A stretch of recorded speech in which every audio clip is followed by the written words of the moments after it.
जय राधा माधव कुंजा बिहारी जय राधा माधव कुंजा बिहारी गोपी जन वल्लभा गिरिवरधारी माइक को चल रहा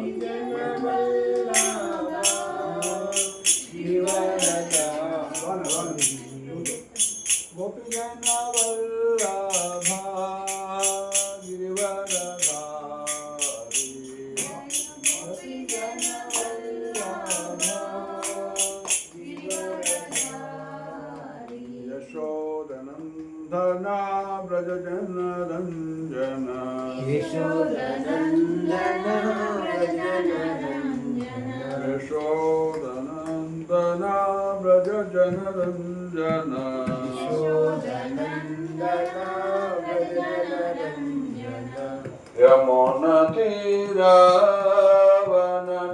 यमुनतीरावनचारि यमुनतीरावनचारि यमुनतीरावनचारि यमुनतीरावनचारि हरे कृष्णा कृष्णा कृष्णा कृष्णा हरे हरे हरे राम राम राम हरे हरे हरे कृष्णा कृष्णा कृष्णा कृष्णा हरे हरे हरे राम राम राम हरे हरे हरे कृष्णा कृष्णा कृष्णा हरे हरे हरे राम राम राम हरे हरे हरे कृष्णा कृष्णा कृष्णा कृष्णा हरे हरे हरे राम राम राम हरे हरे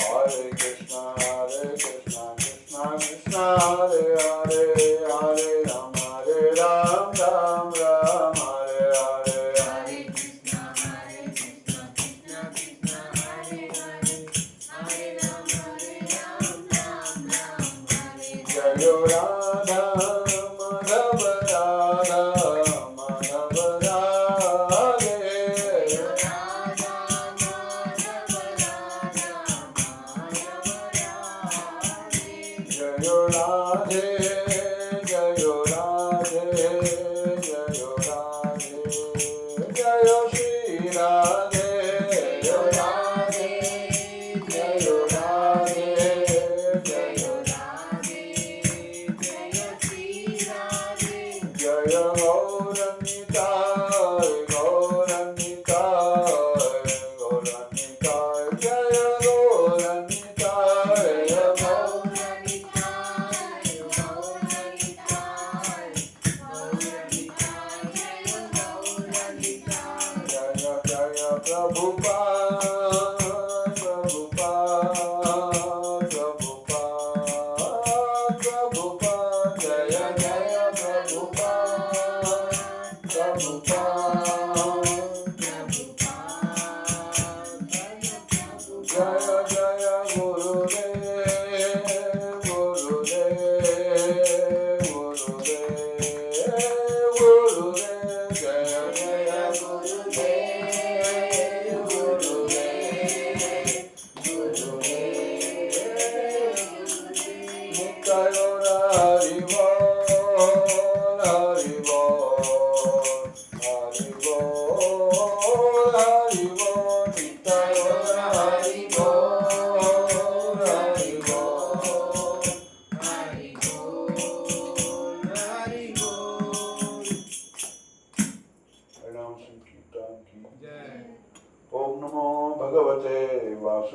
वासुदेवाय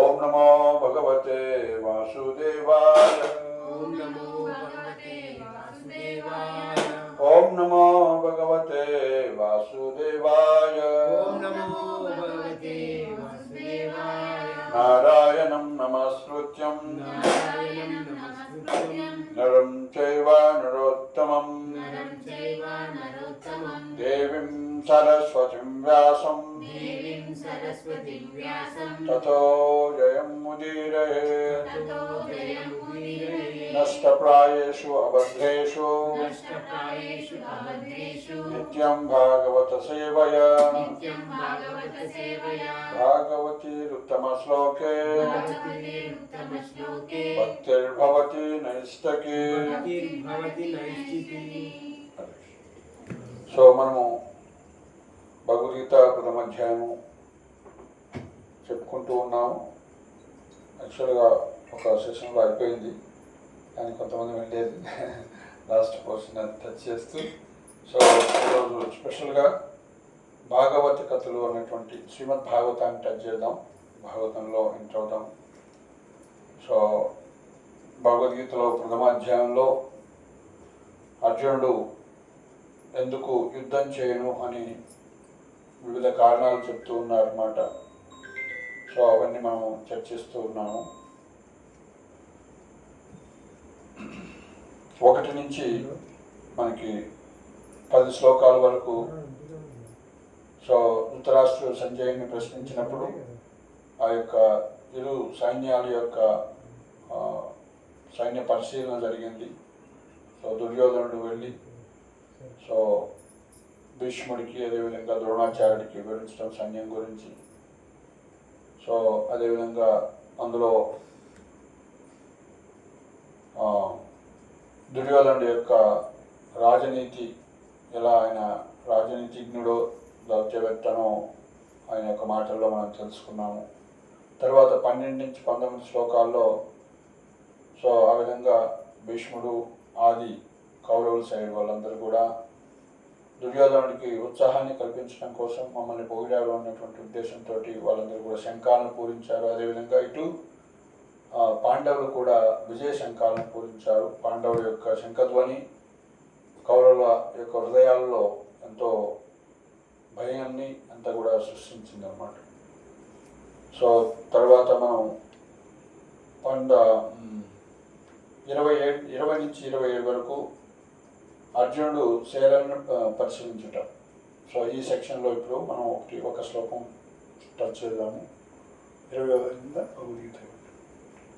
సో 20 శ్లోకం నుంచి మనం టచ్ చేద్దాం.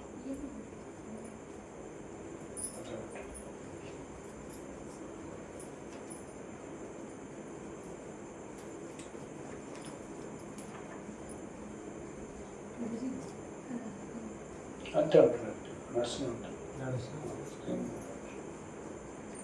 వీడియో.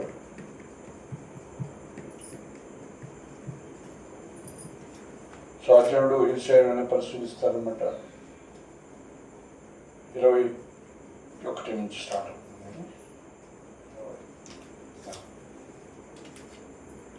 సో 20 శ్లోకం నుంచి స్టార్ట్ చదివి 21 నుంచి స్టార్ట్ చేద్దాం. అదా వ్యవస్థితాన్ దృష్ట్వా దాతరాష్ట్రాన్ కపిధ్వజ ప్రవృత్తే శస్త్రసంపాతే ధనుర్యుద్ధమ్య పాండవ ఋషికేశం తదా వాక్యం ఇదం మహీపతి. ఋషికేశం తదా వాక్యమిదం మహీపతి. ఆ సమయంలో పాండుసుడైన అర్జునుడు కపిధ్వజము కూర్చబడిన రథంలో నిలిచినవాడై ధనస్సు చేపట్టి బాణాలను విసర్జడానికి సిద్ధపడ్డాడు. ఓ రాజా, వ్యూహంగా నిలిచి ఉన్నట్టు ధృతరాష్ట్ర తనయులను చూసి అతడు శ్రీకృష్ణ భగవాన్తో ఈ మాటలు పలికెను. సో 21 శ్లోకం నుంచి అర్జునుడు ఆ యొక్క సేనలను పరిశీలించి ఎలా ఫీల్ అయ్యారో చూద్దాం. సో ఇందులో 20వ శ్లోకం మళ్ళొకసారి మీరు అందరు కూడా చెప్పచ్చు. అదా వ్యవస్థితాన్ దృష్ట్వా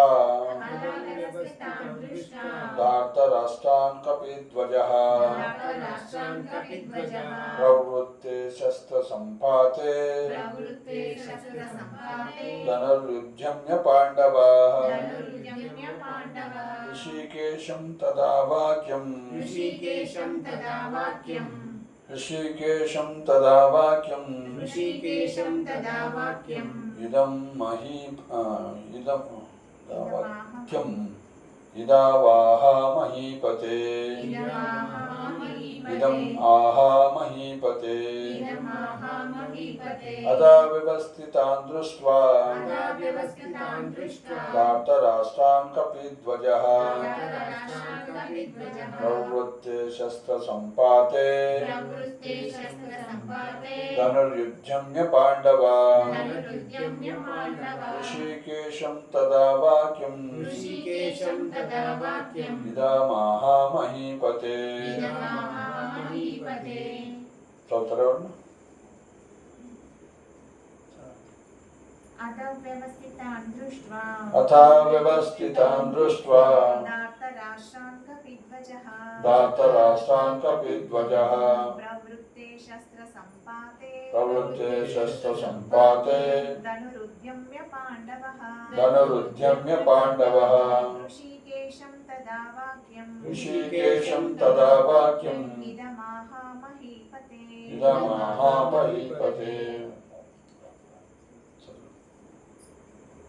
अदा व्यवस्थितान् दृष्ट्वा दाताराष्ट्रान् कपिध्वजः प्रवृत्ते शस्त्र संपाते धनुरुद्यम्य पांडवा ऋषिकेशं तदा वाक्यम् ఇదామహామహీపతే. ఓకే, ప్రతిపదార్థ తాత్పర్య భాష్యంలో శిల ప్రభుపాద ద్వారా జగద్గురు శిల ప్రభుపాదికి అతః అప్పుడు వ్యవస్థితాన్ నిలిచి ఉన్నట్టి దృష్ట్వా చూచి ధార్తరాష్ట్రాన్ ధృతరాష్ట్రతనయులను కపిధ్వజః హనుమంతుని చిహ్నంతో ఉన్నట్టి ధ్వజము కలిగినవాడు ప్రవృత్తే సిద్ధపడుతూ శస్త్ర సంపాతే బాణాలు విసరటానికి ధనస్సును ఉద్యమ్య చేపట్టి పాండుసుతుడు అర్జునుడు ఋషికేశం శ్రీకృష్ణ భగవానుతో తథా అప్పుడు వాక్యమును ఇదం ఈ ఆహా అన్నాడు మహీపతే ఓ రాజా. సో ఇది సంజయుడు చెప్తూ ఉన్నారన్నమాట ధృతరాష్ట్రుడితోటి. ఆ సమయంలో పాండు సుతుడైన అర్జునుడు కపిధ్వజము కూర్చబడిన రథంలో నిలిచిన వాడై ధనస్సును చేపట్టి బాణాలను విసర్జానికి సిద్ధపడ్డాడు. ఓ రాజా, వ్యూహముగా నిలిచి ఉన్నట్టు ధృతరాష్ట్రతనయులను చూసి అతడు శ్రీకృష్ణ భగవానుతో ఈ మాటలు పలికినాడు. భాష్యం. యుద్ధం కొద్ది సమయంలో ప్రారంభం కాబోతున్నది. యుద్ధరంగంలో శ్రీకృష్ణ భగవానుని ప్రత్యక్ష ఉపదేశాలచే నిర్దేశితులైన పాండవుల ద్వారా ఏర్పాటు చేయబడినటువంటి అనూహ్యమైన సేనా వ్యూహం చే ధృతరాష్ట్రతనయులు దాదాపు పూర్తిగా నిరుత్సాహపడ్డారని పై వాక్యం ద్వారా అర్థమవుతుంది. హనుమాన్ చిహ్నితమైన అర్జునుని ధ్వజము విజయానికి మరొక సూచనగా అయింది. ఎందుకంటే రావణుల యుద్ధంలో హనుమంతుడు శ్రీరామునికి సహాయం చేశాడు. అప్పుడు శ్రీరామునికే విజయం లభించింది. ఇప్పుడు శ్రీరాముడు హనుమంతుడు ఇద్దరు అర్జునుడికి సహాయంగా అతని రథంలో ఉన్నారు. శ్రీకృష్ణ భగవానుడు స్వయంగా శ్రీరాముడే.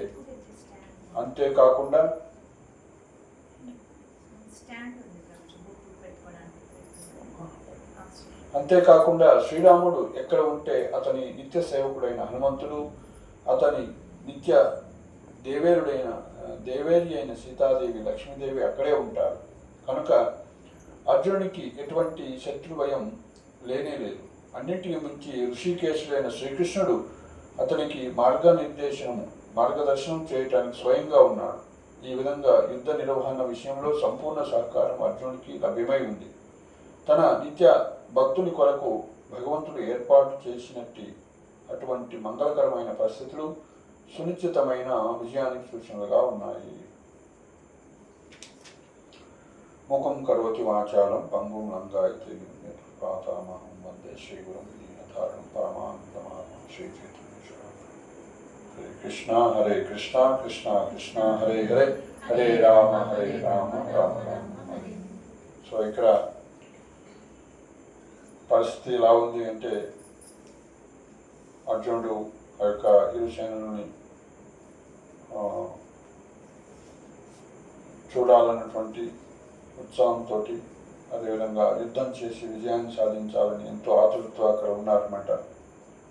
సో కాబట్టి ఇక్కడ చెప్పినట్లు అక్కడ వాళ్ళ యొక్క రథంలో ఎలా వారు ఆసీనుడై ఉన్నారు, ఆ రథం మీద కపిధ్వజము అంటే హనుమంతుడు ఉండడాన్ని మనం ఎలా అర్థం చేసుకోవాలని ఇక్కడ ఎక్స్ప్లెయిన్ చేస్తున్నారు అన్నమాట. సో హనుమంతుడు సో ఎక్కడ ఉంటే ముఖ్యంగా శ్రీరామచంద్రుడికి సహాయం చేయటం వల్ల శ్రీరామచంద్రుడు విజయాన్ని సాధించాలని చెప్తున్నారు అన్నమాట రామాయణంలో. సో కాబట్టి ఇక్కడ భగవద్గీత గురించి చెప్పేటప్పుడు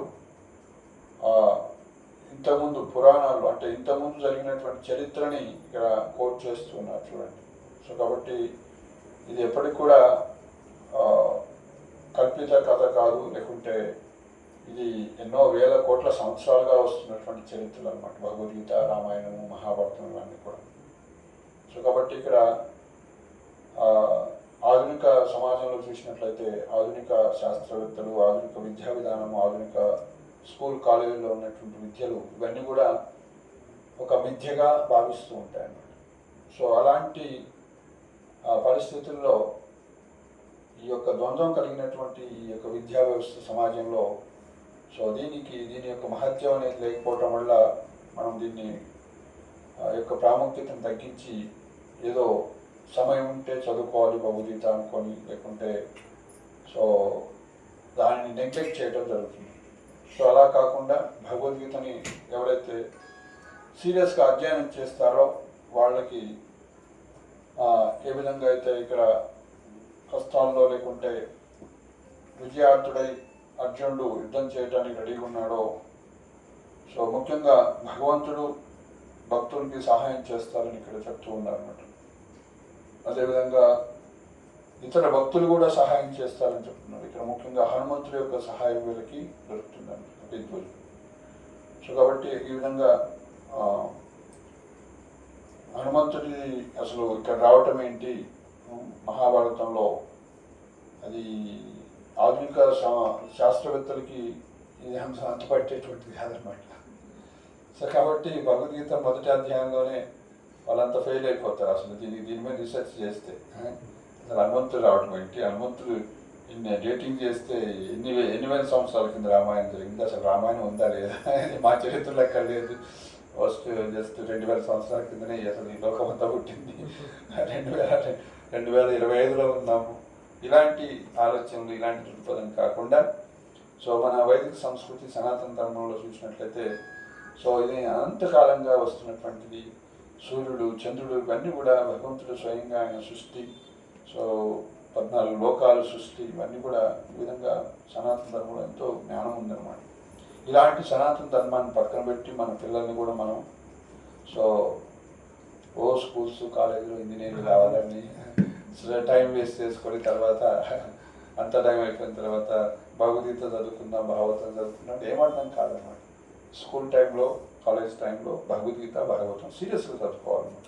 సో అలా ఎవరైతే పిల్లలు చదువుకుంటున్నారో వాళ్ళు వక్తలుగా మారుతున్నారు, శ్లోకాలు మంచిగా నేర్చుకుంటున్నారు, అది జీర్ణం చేసుకుంటున్నారు, అర్థం చేసుకుంటున్నారు, కాన్సెప్ట్ని పట్టుకుంటున్నారు. అలా కాకుండా ఏదో జస్ట్ మన కర్మ ప్రకారం ఏదో జీవించుకుంటూ మనం ఏదో క్లర్క్ అయిపోతాం, లేకుంటే ఇంకో దాంట్లో ఇంకో జాబ్ వచ్చేస్తుంది, ఏదో తింటానికి దొరుకుతుందని ఆలోచనలు ఉన్న వాళ్ళు సో ఒక మంచి ఉన్నత స్థాయికి అంటే ఆధ్యాత్మికంగా ఎదగలేరు అనమాట. సో కాబట్టి ఎవరైతే సో ఇలా భగవద్గీతను కొద్దిగా సీరియస్ తీసుకొని చదువుతారో వాళ్ళకి ఆ లక్ష్యం అనేది పెట్టుకోవడం. ఓకే, ఇక్కడ మనం సబ్జెక్ట్లోనే చూద్దాం. సో ఆ విధంగా హనుమంతుడి యొక్క కపిధ్వజుడు అంటే హనుమంతుడి యొక్క సహాయం ఇక్కడ దొరుకుతుంది అని చెప్తున్నారు. సో అప్పుడు అర్జునుడు చెప్తూ ఉన్నారన్నమాట. సో ఇక్కడ ప్రభుపాదులు ఏం చెప్తున్నారు, ఆ శ్రీరాముడే, శ్రీకృష్ణ భగవానుడు స్వయంగా శ్రీరాముడే అని చెప్తున్నారు. సో ఇప్పుడు చాలా మంది ఏంటంటే మీరు ఓన్లీ కృష్ణుడినే పూజిస్తారు, ఇతర అవతారాలను ఎందుకు పూజించారు, నరసింహస్వామిని రాముడిని ఎందుకు పూజించారు, మేము ఎందుకు పూజించట్లేదు. కృష్ణ అంటే ఆల్రెడీ అందులో రాముడు ఉన్నాడు, అందులో నరసింహస్వామి ఉన్నారు అన్నమాట. సో అది అవగాహన లేక వాళ్ళందరూ కూడా శ్రీకృష్ణుడికి 64 క్వాలిటీస్ ఉంటాయన్నమాట. కానీ మిగతా నారాయణుడికి కానీ విష్ణువు కానీ మిగతా ఏ అవతారాలని కూడా 64 క్వాలిటీస్ కలిగి ఉండరు. ఆ 64 క్వాలిటీస్లో 4 ఏంటి ఎక్స్ట్రా. సో ఆయన యొక్క వేణుమాధురి, రూపమాధురి, ప్రేమమాధురి, అదేవిధంగా ఇంకోటి వేణుమాధురి, రూపమాధురి, ప్రేమమాధురి, లీలామాధురి, లీలలు, ఆయన చేసిన లీలలు కానీ, ఆయన యొక్క వేణువు ద్వారా కానీ, అది రూపము, ఆయన యొక్క అందం కానీ. సో ఇవన్నీ కూడా ఏ ఇతర అవతారాలు కూడా చేయలేదన్నమాట, ఏ అవతారాలు కూడా చేయలేవు కూడా. సో ఆయన హృదయ అంటే ఒక దొంగగా, ఒక చోరుడుగా, ఒక వెన్నను దొంగలించడానికి ఏ అవతారం చేస్తుంది, ఏ అవతారం చేయలేదన్నమాట. నరసింహ అవతారం కానీ రామావతారం కానీ చేయలేదన్నమాట. సో ఎంతో నియమబద్ధంగా వాళ్ళు ఎంతో నిష్టగా, ఒక ఆదర్శంగా ఒక రోల్ మాత్రమే చేశారు. కానీ కృష్ణుడు అన్ని కళల్ని, అందుకే ఏమంటారు, అన్ని కళల్ని పోషించారంటే చూపించారనమాట. అందులో సకల రసాలకి ఉంటుంది వాడి. సో అఖిల రసామృత సింధు, అఖిల రసాలకి మూలం అన్నమాట. ఆ రసాలన్నింటిని కూడా కృష్ణలీలలో, కృష్ణ అవతారంలో చూపించారు. అఖిల రసామృత సింధు అన్నమాట, సోర్స్ ఆఫ్ ఆల్ రసాస్. ఏ రసం, ఏ భావన నీకు కావాలంటే ఆ భావన నీకు ప్రకటితం అవుతుంది కృష్ణ అవతారంలో. సో వాత్సల్య రసం, మాధుర్య రసం, వాత్సల్య రసం, సాఖ్యరసం, ఇవన్నీ కూడా. సో మత్స్య అవతారంతో మనం వాత్సల్య రసాన్ని ఏం పొందలేము, లేకుంటే మాధుర్య రసాన్ని ఏం పొందలేము అనమాట. వామన అవతారంలో వాత్సల్య రసం వరకు పొందుతాం, మాధుర్య రసం అనేది కాదు. సో అలా, సో అదేవిధంగా మనం వేరే చోట కూడా చూస్తాం. మరి ప్రభుపాదులు ఎలా రాయగలుగుతుందండి శ్రీకృష్ణుడే స్వయంగా శ్రీరాముడని? అంటే శ్రీకృష్ణుడే స్వయంగా చూపించాడు. శమంతకమణి అన్నటువంటి హారం బంధించబడిందని నింద వచ్చినప్పుడు, సో దాన్ని నేను తీసుకొస్తానని వెళ్ళి ఆయన జాంబవంతుడితో 25 రోజులు ఫైట్ చేశారు. యుద్ధం చేస్తే నా స్వామి తప్ప నాతో ఎవరు యుద్ధం చేయలేదన్నప్పుడు జాంబవంతుడు శరణాగతితో ప్రార్థన చేసినప్పుడు, నీ యొక్క రాముడిని నేనే నేను చూస్తాను, మీ యొక్క స్వామిని నేనే. సో ఆ విధంగా అందరి కోరికలు, అందరి భక్తుల యొక్క కోరికల్ని సంపూర్ణంగా తీర్చిన వాడు శ్రీకృష్ణుడు అన్నమాట. ఎందుకంటే అఖిల రసామృత సింధు కాబట్టి ఎవరికి ఏ భావంలో నన్ను కలుస్తారో ఆ భావంలో వాళ్ళని భగవంతుడు అనుగ్రహిస్తారు అన్నమాట. సో రెండోది ఇక్కడ హనుమంతుడు ఉండటం అనేది విజయానికి చిహ్నమని, అదేవిధంగా అర్జునుడికి సహాయంగా హనుమంతుడు, అదేవిధంగా స్వయంగా భగవంతుడు, ఆ శ్రీరామచంద్రుడే ఉన్నాడు, ఆ భగవంతుడే ఉన్నాడు అనమాట. సో మూడోది మరి ఎక్కడైతే రాముడు ఉంటాడో, లేకుంటే కృష్ణుడు ఉంటాడో, భగవంతుడు ఉంటాడో, ఆయన యొక్క శక్తి ఆటోమేటిక్గా ఉంటుంది. ఆయన శక్తిమాన్, భగవంతుడు శక్తిమంతుడు, శక్తిమాన్ అంటాం. అదేవిధంగా శక్తి అనేది ఆటోమేటిక్గా ఉంటుంది అక్కడ. శక్తి లేకుండా శక్తిమానికి విలువేం లేదు. అట్లనే శక్తి అనేది శక్తిమాన్ లేకుండా అక్కడ ఎగ్జిస్టెన్సే ఉండదు అనమాట. ఇక్కడ ఇక్కడ వెలుతురు వస్తుందండి, వేడి వస్తుందంటే ఎన్నో నిప్పు ఉందన్నమాట. అక్కడ ఫైర్ ఉంది కాబట్టి ఇక్కడ నుంచి వేడి వస్తుంది, అది వెలుతురు వస్తుంది. సో అది భగవంతుడు ఏడుంటాడు, ఆటోమేటిక్గా అక్కడ శక్తి ఉంటుందన్నమాట. సో లక్ష్మీదేవి ప్రకటితమై ఉంటుంది భగవంతుడి యొక్క పాదాల దగ్గర, భగవంతుడి యొక్క హృదయంలో ఇప్పుడు లక్ష్మీదేవి నివాసమై ఉంటుంది. సో కాబట్టి ఇలా లక్ష్మీదేవి ఎత్ర యోగేశ్వర కృష్ణ ఎత్ర పార్థో ధనుర్ధర తత్ర శ్రీ విజయోద్భూతి నీతి మతి మహాని సంజయుడు మళ్ళీ ఇదే విషయాన్ని లాస్ట్లో చెప్తున్నారు. అంటే ఇక్కడ హనుమంతుడు అని చెప్పారు, అక్కడ ఏం చెప్తున్నారు, ఇక్కడ కృష్ణార్జునుడు ఉంటారు, అక్కడ లక్ష్మీదేవి ఉంటుంది, విజయం ఉంటుంది, విజయ పతాకం ఉంటుంది అని చెప్తున్నాను. విజయ సంకేతం అక్కడే ఉంటుంది. సో కాబట్టి సో మనం జీవితంలో కూడా విజయాన్ని సాధించాలంటే సో భగవంతుడు శక్తులు, భగవంతుడి యొక్క భక్తుల యొక్క అనుగ్రహం పొందితే సో మనం కూడా విజయాన్ని సాధిస్తాం. సో ఇంతతోటి మనం దీన్ని ఆపి నెక్స్ట్ ఫర్దర్గా మన నెక్స్ట్ సెషన్లో ఒక 5-6 శ్లోకాలు చెప్పుకుంటూ వెళ్దాం. అయితే ఈరోజు మనము భగవంతుడి యొక్క భగవద్గీతని గ్రాడ్యుయేషన్ అన్నారు, శ్రీమద్ భాగవతాన్ని పోస్ట్ గ్రాడ్యుయేషన్ అన్నారు. అంటే మనం టచ్ చేశాము. అయితే ఎవరైతే నిష్ఠగా 16 రోజులు జపం చేస్తున్నారో వాళ్ళు భాగవతాన్ని చదవడానికి అర్హులు అనమాట, ప్రభుపాదులు వారు ఇచ్చారు. సో అది కూడా ముఖ్యంగా సారాంశంగా కథల రూపంలో ఇచ్చారు కాబట్టి సో ఈ యొక్క శ్రీమద్ భాగవతం యొక్క మనం కథల రూపంలో చదువుకుంటూ ప్రతి సండే కూడా బై ఛాన్స్ అందుబాటులో ఎవరు లేకుంటే ఇక్కడ ఎవరున్నా కూడా మంచిగా ఈ కథని ముందుకు తీసుకెళ్తూ క్లాస్ని కంటిన్యూ చేసుకోవచ్చు అనమాట. సత్సంగం అనేది కంటిన్యూ చేసుకోవచ్చు. ఓకే, సో ఈ యొక్క శ్రీమద్ భాగవతం మొత్తం కూడా అనేక చోట్ల అనేక సార్లు అనేక మందికి చెప్పబడింది. ముఖ్యంగా స్వయంగా సంకర్షణుడే సనక సనాతన కుమారులు చెప్పారు. స్వయంగా భగవంతుడే బ్రహ్మదేవుడికి హృదయంలోనే స్వయంగా ప్రకటింపజేస్తారు. సో అదేవిధంగా నారదుడు ఇతరులకు బోధిస్తారు ఎన్నోసార్లు. మైత్రేయుడు విదుడికి బోధిస్తాడు. కృష్ణుడే స్వయంగా ఉద్ధుడికి బోధిస్తాడు, మైత్రేయుడికి కూడా బోధిస్తాడు. సో అనేక రకాలుగా. అదేవిధంగా సుఖదేవ గోస్వామి పరీక్షిత్ మహారాజు చెప్తున్నారు. సుఖదేవ గోస్వామి నుంచి విన్నటువంటి సౌనకాది ఋషులు వాళ్ళందరూ కూడా సూత గోస్వామి సౌనకాది ఋషులు కూడా చెప్తూ ఉన్నారు. సో ఈ విధంగా ఇన్ని కన్వర్జేషన్స్ ఇందులో ఉంటాయి.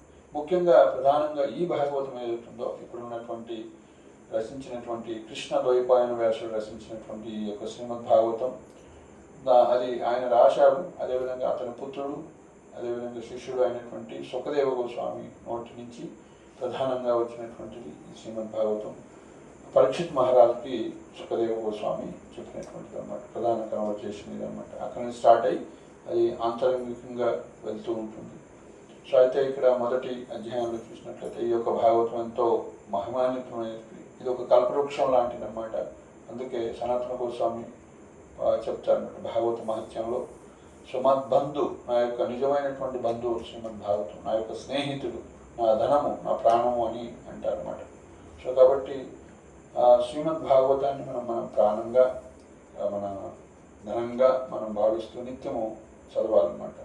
వినాలి, శ్రవణం చేయాలి.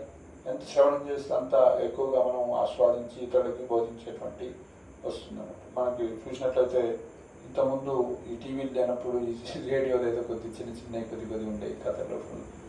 సో అక్కడ అమలకులందరూ కూడా చక్కగా రోజు ఆ మహాభారతం విషయాలు ఎన్నో చదువుకుంటాం.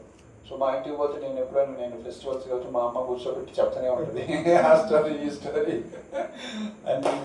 ఇప్పుడు మనమే అంటే ఆమె చెప్తే మనం ఇదే తెలుగులో లేవాడు అక్కడి నుంచి తెలుస్తానే అనుకుంటా ఉంటాను.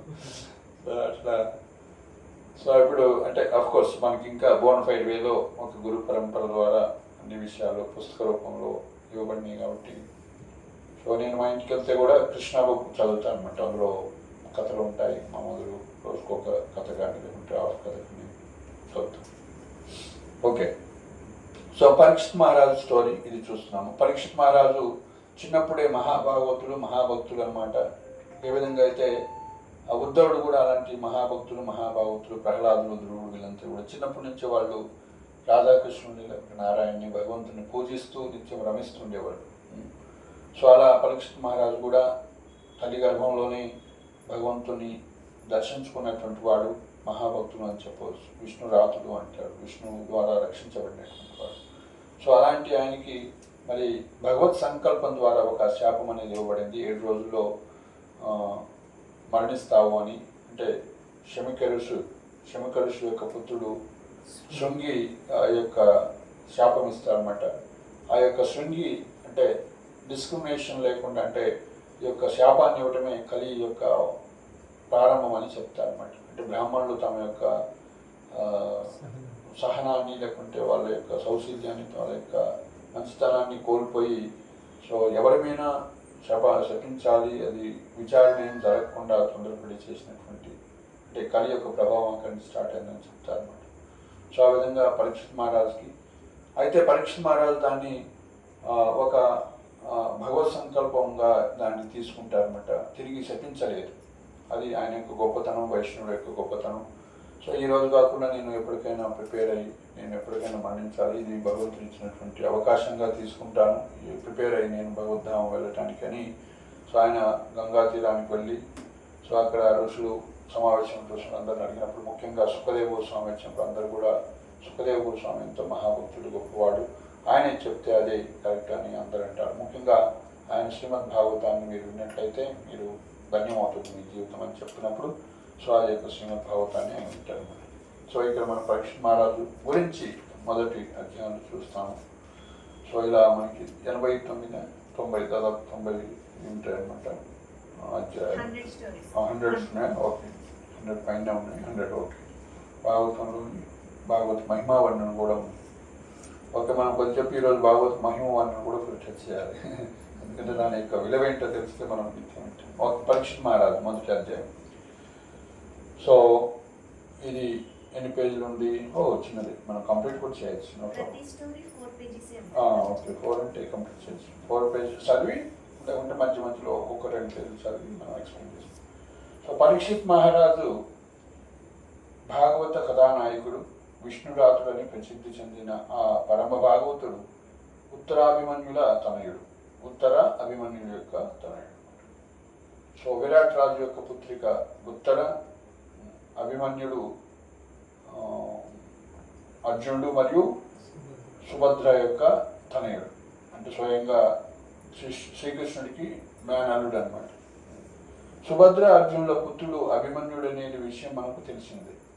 కురుక్షేత్ర రణము ముగిసిన పిదప అందులో మరణించిన తర్వాత మిగిలిన ఏకైక పాండవ వంశాంకురం పరీక్షిత్ మహారాజు. సో ఈ విధంగా కురుక్షేత్ర రణయుద్ధంలో అందరూ పురుషులు చనిపోతారు. ఈవెన్ ఆ యొక్క అభిమన్యుడు కూడా మరణం జరుగుతుంది. ముఖ్యంగా ఆయన్ని అత్యధిక మహారథులందరూ కూడా అన్యాయంగా ఎవరు లేని సమయంలో ఆయన్ని చంపేస్తారు. సో భాగవతం అంటే కృష్ణ కథ. అది 12 స్కందాల రూపంలో రచించబడింది. 10వ స్కందము 11వ స్కందాల్లో శ్రీకృష్ణ చరిత్రం వర్ణించబడుతుంది. సో మొదటి 9 స్కందాల్లో శ్రీకృష్ణుని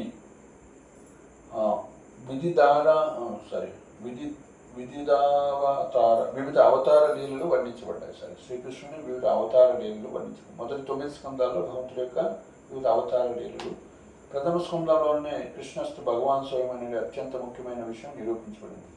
అటువంటి శ్రీకృష్ణ దివ్య కథ అయినట్టు భాగవతం పరీక్షిత్ మహారాజు సుఖదేవ గోస్వామి సంవాదంగా మనకు అందించబడింది. పరీక్షిత్ యొక్క జననము, కర్మము, ముక్తి వివరాలను తెలుపుతానని సూత గోస్వామి పలకటంతో భాగవతంలో పరీక్షిత్ మహారాజ్ చరిత్రం ఆరంభమవుతుంది. భాగవతంలోనే అనేక జన్మ కర్మ ముక్తులు వర్ణించబడినాయంటే అవి ఎంతో ప్రాధాన్యం కలిగినవి అని ఉంటాయి. సర్వప్రధానుడైన శ్రీకృష్ణ భగవానుతో సంబంధము కలిగినప్పుడే ఏ విషయమైనా ప్రాధాన్యం పొందుతుంది. అంటే పరీక్షిత్ యొక్క జన్మకర్మ ముక్తులు తప్పకుండా శ్రీకృష్ణునితో సంబంధం కలిగే ఉంటాయి. ఆ సంబంధం ఎట్లా ఉందో ఇప్పుడు తెలుసుకున్నాం. సో ఇక్కడ ఏం చెప్పారు? సో 12 స్కందాలుగా ఉంటుంది శ్రీమద్ భాగవతం అని చెప్తున్నారు. ఈ 12 స్కందాల్లో మొదటి 9 స్కందాలు భగవంతుడి యొక్క ముఖ్యంగా కృష్ణుడి యొక్క వివిధ అవతారాలు. ఇక్కడ రామ అవతారము, లేకపోతే నరసింహ అవతారము, మత్స్య, కూర్మ, వరాహ, ఇదంతా భగవంతుడి యొక్క సృష్టి. అది కృష్ణుడి యొక్క వివిధ అవతారాలను చెప్పారు, ఇంకొకరి యొక్క అవతారాలు కాదు, స్వయంగా కృష్ణుడు. ఈ యొక్క శ్రీమద్ భాగవతం యొక్క ప్రధాన ఉద్దేశం కృష్ణుడిని భగవంతుడిగా నిలబెట్టడం కోసమే. కృష్ణస్థ భగవాన్ స్వయం, కృష్ణుడే ఒరిజినల్ ఆది పురుషుడు, ఆది అంటే అన్నిటికీ మూలము అని తెలియజేయటం కోసం ఈ యొక్క భాగవతం ప్రయత్నిస్తుంది. అందుకే జీవగోస్వామి రచించినటువంటి 6 సందర్భాల్లో ఇది ప్రూవ్ చేస్తారన్నమాట. సో 6 సందర్భాలు అంటే 6 సందర్భాలు అన్నమాట. భాగవతాన్ని ఇంకా డీప్గా అర్థం చేసుకోవాలంటే విశ్వనాథ్ చక్రవర్తి ఠాకూర్, అదేవిధంగా గోస్వాములు రచించినటువంటి ఈ పుస్తకాలు చదివితే మనకి ఇంకా డీప్గా అర్థమవుతుంది. సో ఏంటో 6 సందర్భాలు, 6 సందర్భాలు అన్నమాట. ఏంటి? మొదటిది తత్వ సందర్భం, రెండవది పరమాత్మ సందర్భం, తర్వాత భాగవత సందర్భం, మూడవది, నాలుగవది కృష్ణ సందర్భం, సో ఐదవది భక్తి సందర్భం, ఆరవది ప్రీతి సందర్భం. సో ఈ విధంగా సో సంబంధం, అవిధేయం, ప్రయోజనం అని అంటారన్నమాట. అంటే ప్రతి ఏ సబ్జెక్ట్ తీసుకున్నా కూడా, ఏ అంశం తీసుకున్నా భాగవతంలో కానీ ఎక్కడైనా సరే అసలు సంబంధం ఏంటి, భగవంతుడితో సంబంధం ఏంటి, ఎవరికైనా భూమికి కానీ లేకపోతే జీవులు కానీ ఎవరికైనా సరే సంబంధ జ్ఞానం కలిగి తెలుసుకోవాలి. తర్వాత అభిధేయం అంటే దాన్ని ఎలా ఇంకా అభివృద్ధి చేసుకోవాలి, భక్తి ముఖ్యంగా భక్తి అమలు చేయటంలో దాన్ని మనం అభిధేయం అంటారు. సో ప్రయోజనము అంటే దానివల్ల ఫలితం ఏంటి అంటే ప్రీతి అంటే భక్తి ప్రేమ అంటారు అన్నమాట. సో కాబట్టి ఈ యొక్క ఆయన ఫస్ట్ తత్వాన్ని ఏర్పాటు చేస్తాడు, డిస్కషన్ బాగా జరుగుతుంది అన్ని శాస్త్రాల నుంచి. సో తర్వాత తత్సందర్భం, తర్వాత పరమాత్మ సందర్భం, ఎలా భగవంతుడు వివిధ జీవుల యొక్క హృదయాల్లో ఈశ్వర సర్వభూతానం ఉద్దేశార్థం చేస్తుంది. తర్వాత భగవంతుడు అంటే ఏంటి, ఫీచర్స్ ఏంటి, ఎవరిని భగవంతుడు అంటే అదంతా కూడా డెఫినేషన్ చెప్తూ, సో అన్నింటికి మూలమైన కృష్ణుడే, కృష్ణ సందర్భంలో కృష్ణుడే స్వయం భగవంతుడు అని నిరూపణ అవుతుంది. సో ఇవన్నీ కూడా సంబంధ జ్ఞానంలో వస్తాయి. సో తర్వాత అభిధేయం, మరి అలాంటి మనకి కృష్ణుడికి సంబంధం ఉన్నట్లయితే ఆ యొక్క సంబంధాన్ని పునరుద్ధరించుకొని మనం ఏ విధంగా భక్తి చేయాలి, ఏ విధంగా ఆచరణ చేయాలి, ప్రాక్టికల్గా ఇంప్లిమెంట్ చేయాలని భక్తి సందర్భంలో అనేక పురాణాల నుంచి అన్ని చోట్ల ఎలా భక్తి గొప్పది వర్ణన అవుతూ ఉంటాయి, మనం వివరణిస్తూ ఉంటాం. సో తర్వాత ప్రేమ ప్రయోజనం, ప్రీతి సందర్భంలో ప్రయోజనం గురించి చెప్తారు. ఎలా అలాంటి భక్తి చేస్తే భక్తిలో రకాలు చెప్తూ మిశ్రమ భక్తి, ప్రధానభూత భక్తి, నిష్కించిన భక్తి లేదా శుద్ధ భక్తి గురించి చెప్తూ, ఆ విధంగా సకామ భక్తి, అదేవిధంగా నిష్కామ భక్తి, ఇవన్నీ కూడా చెప్తారు. అన్ని డిస్కషన్ చేసిన తర్వాత ఈ విధంగా ఎవరైతే శుద్ధ భక్తులు అవుతారో వాళ్ళేం పొందుతారు, అదేవిధంగా మిశ్రమ భక్తులు లేదా కోరికలతో వెళ్ళిన వాళ్ళేం పొందుతారు, సో ఏ విధంగా భక్తి చేయాలి. రూపగోస్వామి రాస్తారు, అన్య అభిలాష శూన్యం జ్ఞాన కర్మాది అనావృతం ఆనుకూల్యం కృష్ణాంశ. సో ఇవన్నీ కూడా భక్తి సందర్భంలో డిస్కస్ చేస్తారు. సో ఇవన్నీ ఈ విధంగా శ్రీమద్ భాగవతంలో 12 స్కందాల్లో మొదటి 9 స్కందాలు వివిధ అవతారాల గురించి, కృష్ణుడి యొక్క వివిధ అవతారాల గురించి, 10వ స్కందంలో స్వయంగా కృష్ణుడి గురించి చెప్తారు. 11, 12 స్కందాల్లో ఇంకా కంక్లూజన్స్ ఇస్తూ కృష్ణుడి యొక్క ఉద్ధవ్ గీత, కృష్ణుడు ఉద్ధవుడు కూడా కొన్ని ఇంకా కంక్లూజన్స్ చెప్తారు. సో ఈ భాగవతాన్ని మళ్ళీ ఇట్లా కూడా వర్ణిస్తారు. మనందరూ తెలుసుకోవాలి, ఎవరైతే భాగవతాన్ని ప్రచారం చేసేవాళ్ళు, ఇతరులకు ఎక్స్ప్లెయిన్ చేసేవాళ్ళు. సో మొదటి 2 స్కందాన్ని భగవంతుడి యొక్క 2 పాదాలుగా చెప్తారు. సో 3, 4 స్కందాలు ఆయన యొక్క తొడలుగా చెప్తారు. 5వ స్కందం ఆయన యొక్క నాభి, 6వ స్కందము ఆయన యొక్క చెస్ట్ అంటారు. 7, 8 స్కందాలు ఆయన యొక్క భుజాలు. 9వ స్కందం ఆయన కంఠం, భగవంతుడి యొక్క కంఠం. 10వ స్కందము ఆయన యొక్క ముఖము అన్నమాట, భగవంతుడి యొక్క ముఖము. 11వ స్కందం ఆయన యొక్క నుదురు, 4 హెడ్ అంటారు. 12వ స్కందం ఆయన యొక్క హెడ్ అంటారు. సో ఆ విధంగా 12 స్కందాలు పడినాయి. ఎవరింట్లో అయితే భాగవతం ఉంటుందో వాళ్ళ ఇంట్లో సాక్షాత్ కృష్ణుడి యొక్క రూపం, స్వరూపం అంతా ఉన్నట్లు కృష్ణుడు సాక్షాత్ ఉన్నాడు. సో ఏ విధంగా అయితే కృష్ణుడు మత్స్య అవతారంగా అవతరించారు, లేకుంటే కూర్మ అవతారంగా, నరసింహ అవతారంగా, ఇది గ్రంథావతారం, భగవంతుడి యొక్క గ్రంథ రూపం అని చెప్తున్నారు. సో గంగా ఏదైతే అది భగవంతుడి యొక్క ద్రవ అవతారం, అంటే నీరు రూపంలో ఉన్నారు. అట్లా సాక్షాత్ భగవంతుడు అంటారు అన్నమాట. సో అందుకే విష్ణువు భూదేవితో చెప్తున్నారన్నమాట, ఎక్కడైతే ఈ శ్రీమద్ భాగవతం ఉంటుందో, భగవద్గీత భాగవతం ఉంటుందో అక్కడ సమస్త దేవతలు, అదేవిధంగా నేను కూడా ఉంటాను, విష్ణువు స్వయంగా భూదేవికి చెప్తాను, నేను ఉంటాను. సో అక్కడ అన్ని విజయము, అన్ని విజయానికి చిహ్నం అనమాట, అన్నీ కూడా సద్గుణాలన్నీ కూడా అక్కడ ఉంటాయని చెప్తాను. సో ఓకే, నెక్స్ట్ ఇది భాగవతం యొక్క జస్ట్ బేసిక్ ఇంట్రడక్షన్. తర్వాత కురుపాండవ యుద్ధం ముగిసి పంచపాండవులు తప్ప కౌరవ వంశమంతా నశించి తొడలు విరిగి దుర్యోధనుడు రణరంగంలో పడి ఉన్నప్పుడు, ఇంకా ప్రాణం పోలేదు, అప్పుడు తన ప్రభువుకు ఆనందం కలిగిద్దామనే ఉద్దేశంతో ద్రోణసుతుడైన అశ్వత్థామ నిద్రిస్తున్న పాండవుల పుత్రులను వధించి వారి తలను దుర్యోధనునికి కానుగా ఇచ్చారు. అప్పుడు కృష్ణార్జునుడు అశ్వత్థామను పట్టుకోవటానికి వెంబడించగా అతడు బ్రహ్మాస్త్రాన్ని ప్రయోగించాడు. కృష్ణుడి నిర్దేశంలో అర్జునుడు కూడా బ్రహ్మాస్త్రాన్ని ప్రయోగించి శత్రు ప్రయోగించిన అస్త్రాన్ని శాంతింపజేశాడు. తర్వాత అశ్వత్థామను పశువును బంధించినట్లు తాళతో కట్టివేసి శిబిరానికి తీసుకొచ్చారు. నిద్రిస్తున్న వారిని కనికరం లేకుండా వధించిన అశ్వత్థామకు ఎటువంటి శిక్ష వేయాలని విషయంలో అనేక చర్చలు జరిగాయి. ఫస్ట్ ద్రౌపది ఏడుస్తూ ఉంటుంది, తీసుకొని వస్తారు. మళ్ళీ ద్రౌపదికి జాలి కలిగి వీళ్ళు మన గురుగారి పుత్రుడు ఆయన తప్పకూడదు కనీసం అని ఆమె క్షమించి వదిలేదంటుంది. అక్కడ భీముడు ఉన్నాడు అనమాట. ఈయన క్షమించడం ఏంటి, వదిలేస్తే మళ్ళీ ఇంకొక అత్తాయి పని చేస్తారు వీరు. సో వాడిని ఖచ్చితంగా శిక్షించాలి. సో మళ్ళీ ఇక్కడ శిక్షించాలి అంటున్నారు, మళ్ళీ వదిలిపెట్టాలి, క్షమించాలంటున్నారు. మళ్ళీ ఇక్కడ ఆ విధంగా ఫైనల్గా యుధిష్ఠిర మహారాజు మీరేం చెప్తున్నా అలా అందరూ సలహాలు ఇస్తారు. ఫైనల్గా కృష్ణుడు చెప్తారు, నువ్వు అందరినీ సంతృప్తిపరిచే విధంగా డెసిషన్ తీసుకోవాలని. సో నీ చారిత్ర చక్యంతో నువ్వు అప్పుడు ఆయన్ని అవమానపరిచి, అంటే బ్రాహ్మణ్ణి చంపకుండా అవమానపరిస్తే ఆటోమేటిక్గా చంపినట్లు అన్నట్టుగా అవమానపరుస్తారు అనమాట. 3 కన్నులు ఉంటాయని 1 కన్ను తీసేస్తారు. ఆ విధంగా అవమానపరిచి వదిలిపెడతారు. ఆ తర్వాత అశ్వత్థామను పశువును బంధించినట్టు తాళ్ళతో కట్టి వేసి చూడడానికి తీసుకొచ్చారు. నిలిచిన వారిని కనుక లేకుండా బంధించిన అశ్వత్థామను ఎటువంటి శిక్ష వేయాలనే విషయంలో అనేక శిక్షలు జరిగాయి. చివరకు అందరికీ నచ్చే విధంగా అర్జునుడు అతనికి కేశఖండనం చేసి తలలోని మణిని తొలగించాడు. మణి అనేది ఉంటుంది ఇక్కడ. ఆ విధంగా అవమానితుడై అశ్వత్థామ విడిచివేయబడ్డాడు. దెబ్బతిన్న పాము ఊరుకుంటుందా? అశ్వత్థామ కూడా అంతే. సమయం కోసం వేచి చూసి అదను చిక్కగానే ప్రతీకారం తీర్చుకోవాలనుకున్నాడు. భక్తజన రక్షకుడైన శ్రీకృష్ణుడే పాండవుల యొక్క రక్షకుడు. ఆ దేవదేవుడే వారికి కురుక్షేత్ర యుద్ధంలో రక్షణ కవచమై పిలిచాడు. కౌరవసేన అనేది ఘోరమైన సాగరాన్ని పాండవులు శ్రీకృష్ణుని నావికుడిగా పొందినందునే దాటగలిగారు. ఈ విషయాన్ని మనం కురుక్షేత్ర రణరంగంలో అడుగడుగునా చూడవచ్చు. ఆ విధంగా సాధు పురుషులను రక్షించి దుర్మార్గులను నశింపజేసి ధర్మాన్ని నెలకొల్పి శ్రీకృష్ణుడు తిరిగి హస్తినాపురం నుండి ద్వారకు ప్రయాణమయ్యాడు. అదే అదునుగా భావించి అశ్వత్థామ తిరిగి బ్రహ్మస్త్రాన్ని ప్రయోగించాడు. అయితే ఈసారి అతడు పాండవ వంశాంకురాన్ని నశింపజేయాలని సంకల్పించాడు. దాంతో పాండవ వంశమే నిర్మూలించబడుతుంది.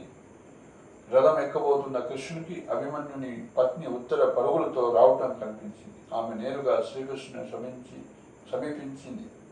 భయ విఫలయ్యి భక్త మందారుని ఆశ్రయించి దేవదేవ జగన్నాథ మహాయోగి నన్ను రక్షించు ప్రభు అని వేడుకుంది.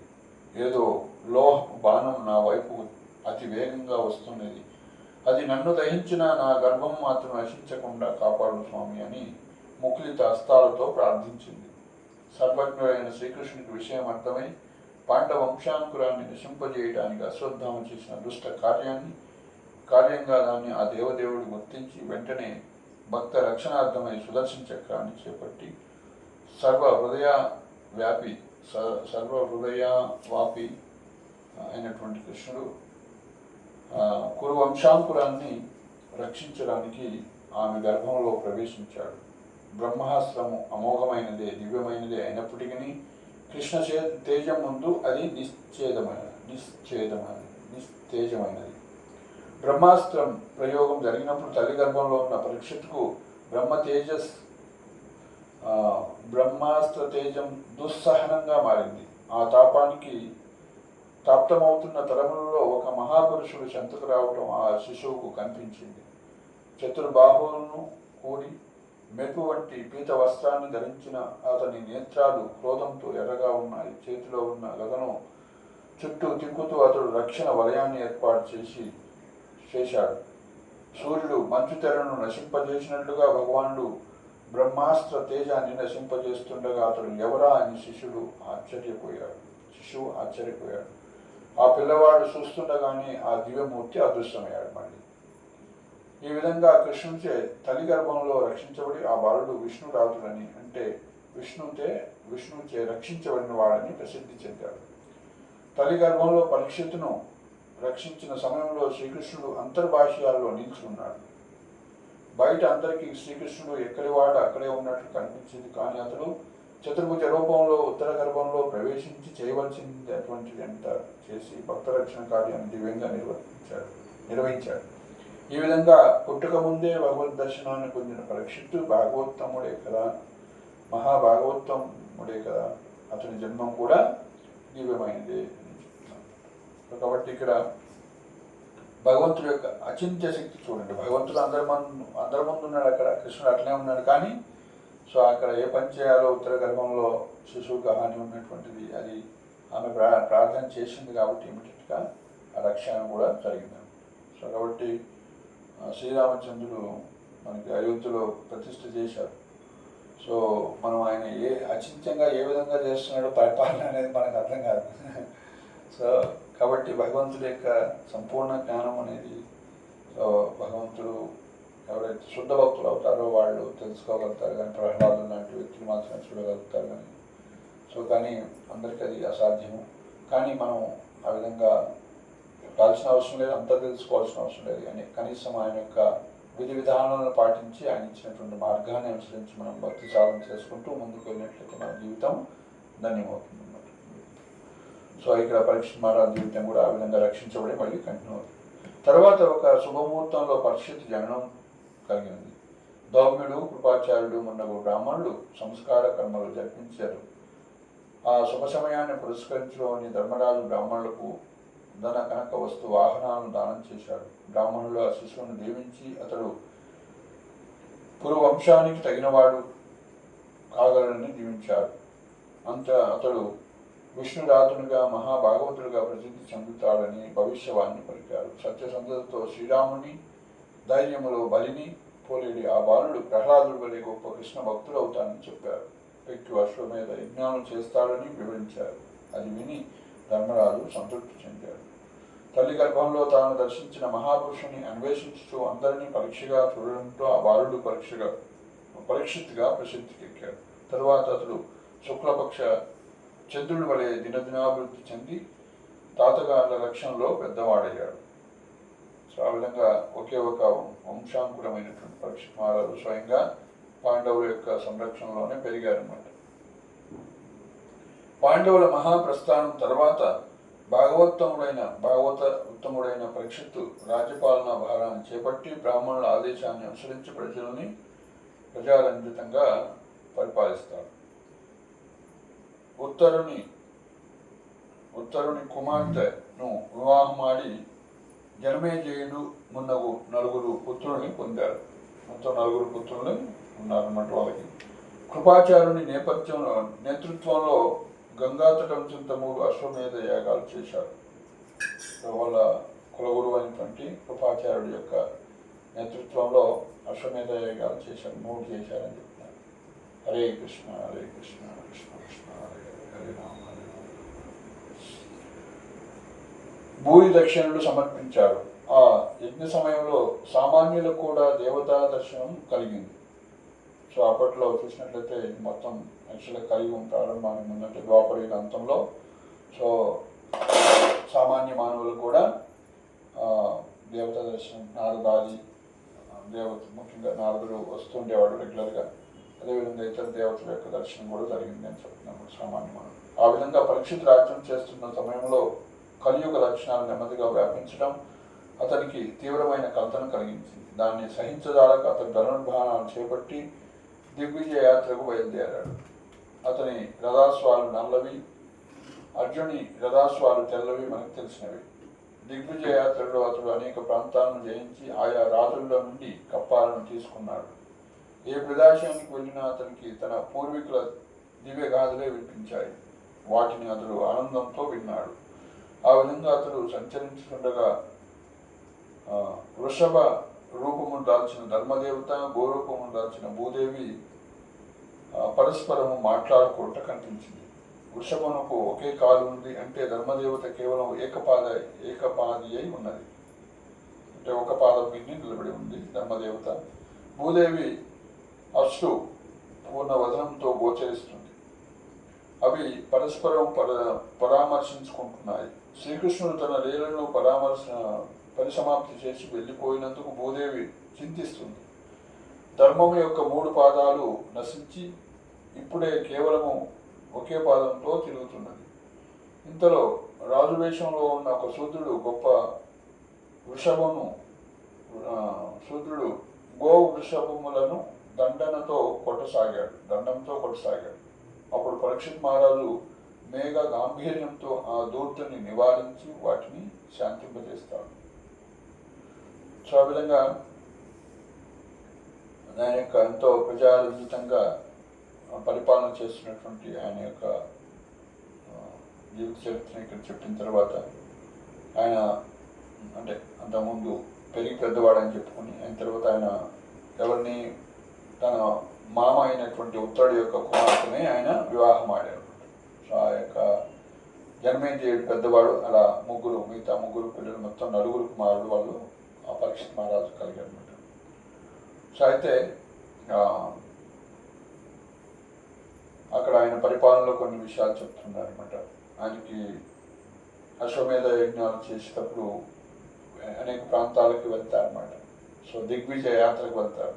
సో కాబట్టి ఎక్కడ వెళ్ళినా సరే ఇట్లా మీ వంశస్థులు, ముఖ్యంగా పాండవులు ఈ విధంగా ఎంతో ధర్మంగా పరిపాలించేవారని, ఎంతో వీరులని వాళ్ళ యొక్క గాథల్ని వినేవారు అనమాట. సో అదేవిధంగా అర్జునుడి యొక్క రథాలు ఇక్కడ చెప్పారన్నమాట, తెల్లవి అని. అదేవిధంగా ఇక్కడ పరీక్షిత్ మహారాజు యొక్క రథాలు నల్లవి అని చెప్పారన్నమాట. సో అయితే ఒకసారి ఒక సంఘటన జరిగిందనమాట. సో ధర్మదేవత వృషభ రూపం దాల్చింది. అదేవిధంగా భూదేవి సో గోరూపం దాల్చి వాళ్ళు పరస్పరం సంపాదించుకుంటున్నారు అనమాట. సో అయితే ధర్మదేవత ఒక పాదం మీదనే ఉందంటే 4 పాదాలు ఉంటాయి అన్నమాట. వృషభం అంటే ఎద్దు అంటే సో 4 పాదాలు ఉండాల్సింది ఒక పాదం మీద ఉండటం ఎంత కష్టం. 2 పాదాలు 3 పాదాల మీద ఉండటమే కష్టం.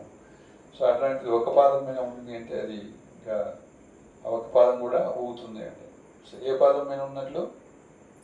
సో ధర్మానికి 4 పాదాలు ఏంటి చెప్పండి? ధర్మానికి 4 పాదాలు ఉన్నాయి కదా, మనం పాటిస్తుంటాం కదా రోజు 4 నియమాలు. అదే కొత్త వాడు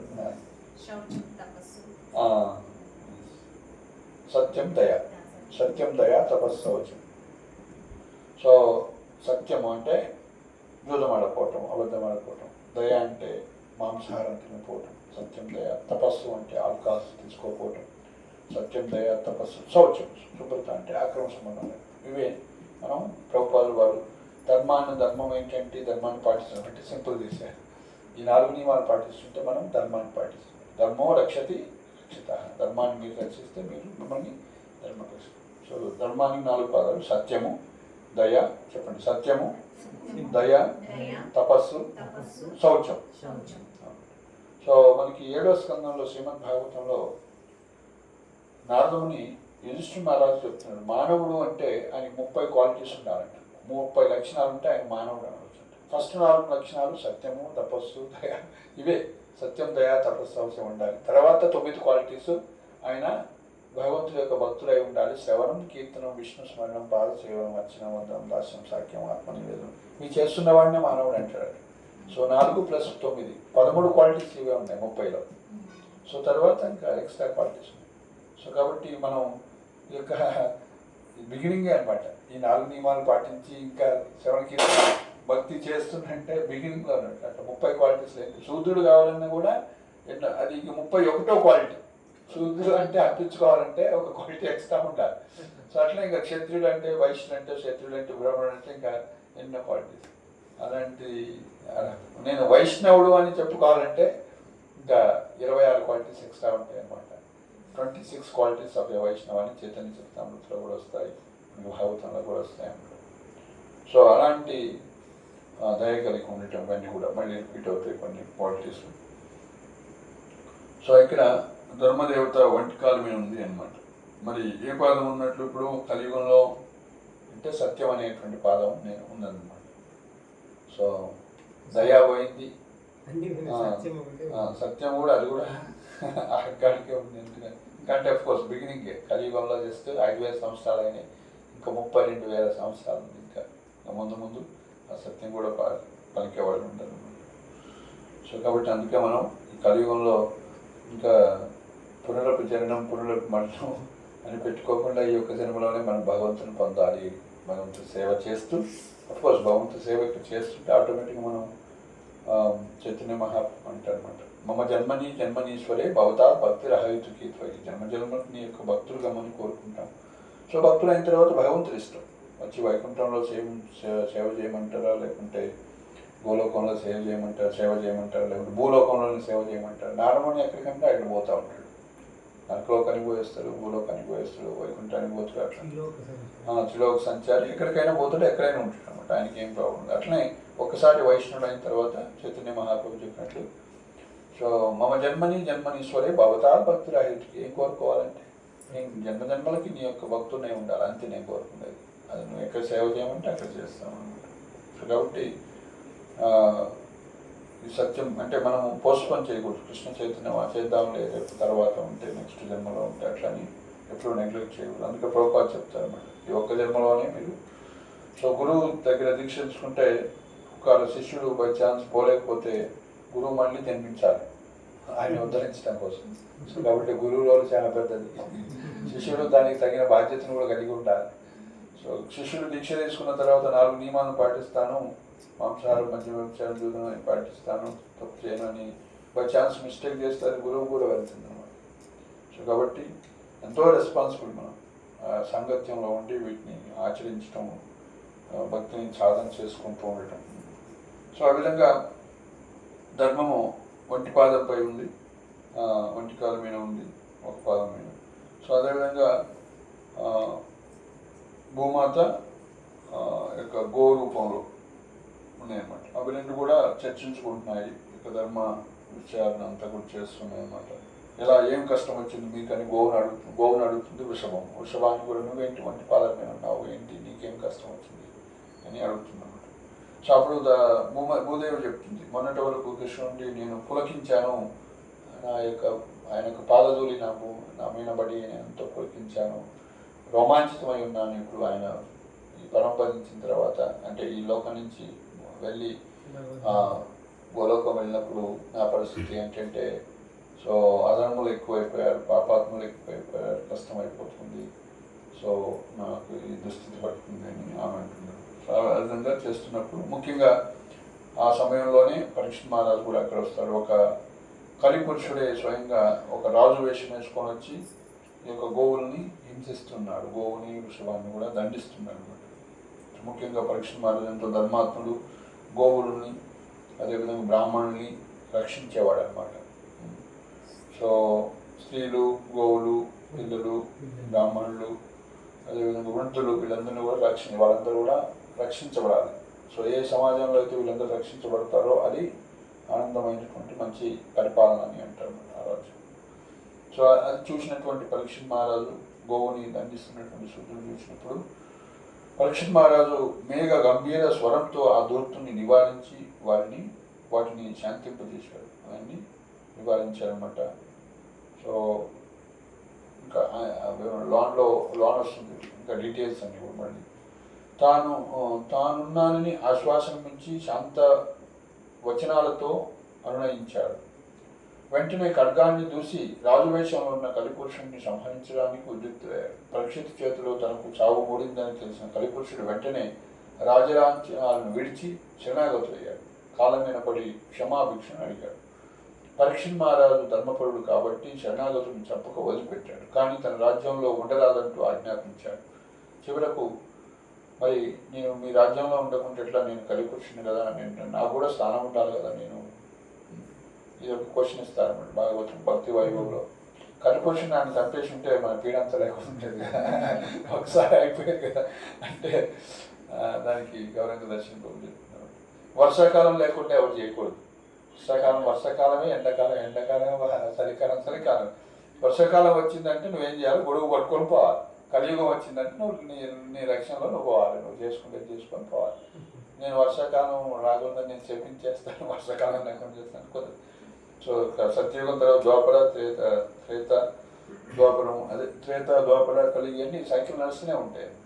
సో కాబట్టి కలియుగం రాకుండా అంటే అది చేయకూడదు అనమాట. సో అది భగవంతుడు విధించినటువంటి పద్ధతి. సో కాబట్టి కలిపురుషుడు మరి నీ రాజ్యంలో ఉండదంటే మరి నాకు ఇక్కడ స్థానం అంటే నీకు 4 స్థానాలు ఇస్తున్నాను అంటారు, 4 ప్లేస్లు ఇస్తాను. ఎక్కడైతే జోదం ఉంటుందో, సురాపానం ఉంటుందో, వ్యభిచారం ఉంటుందో, పశువధ జరిగే స్థానాల్లో కలిపి స్థానం సంప్రదించాలి. ఇదే మాంసము, మద్యం, వ్యభిచారం, జోదం, ఈ 4 ప్రదేశాలు ఇచ్చారన్నమాట.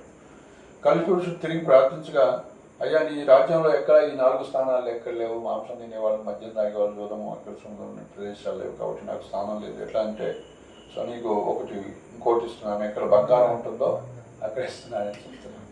సో కాబట్టి మీరు అందరూ కూడా చాలా జాగ్రత్తగా అది కలిగి ఎంటర్ అయిపోతున్నాను. ఇది వాస్తవం అనమాట. బంగారం చేతికి పెట్టుకున్నారు, ఎక్కడ మళ్ళీ వేసుకున్నా ఎప్పుడు బిక్కుమని ఉంటుంది, ఎప్పుడు ఎవరు లాగేస్తారు అనేసి ఎక్కడ పెట్టినా అని టెన్షన్ ఉంటుంది అనమాట. ప్లస్ అందులో కలిపురుషుడు కూడా స్వభావం ఉంటుంది. అందుకే అవన్నీ కూడా భగవంతుడు రాధాకృష్ణ యొక్క సేవలో, లక్ష్మీనారాయణ సేవలో వినియోగించాలి ఇలాంటిది ఉంటే సంపద. ఓకే, బంగారాన్ని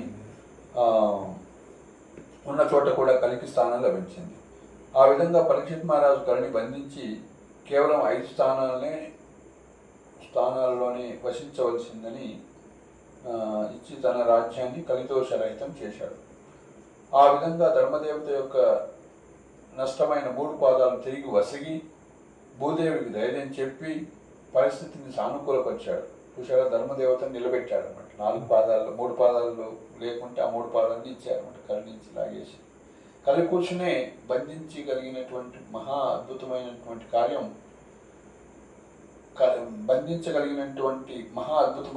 చేసిన పరీక్షిత్ మహారాజు శ్లాఘనీయుడు.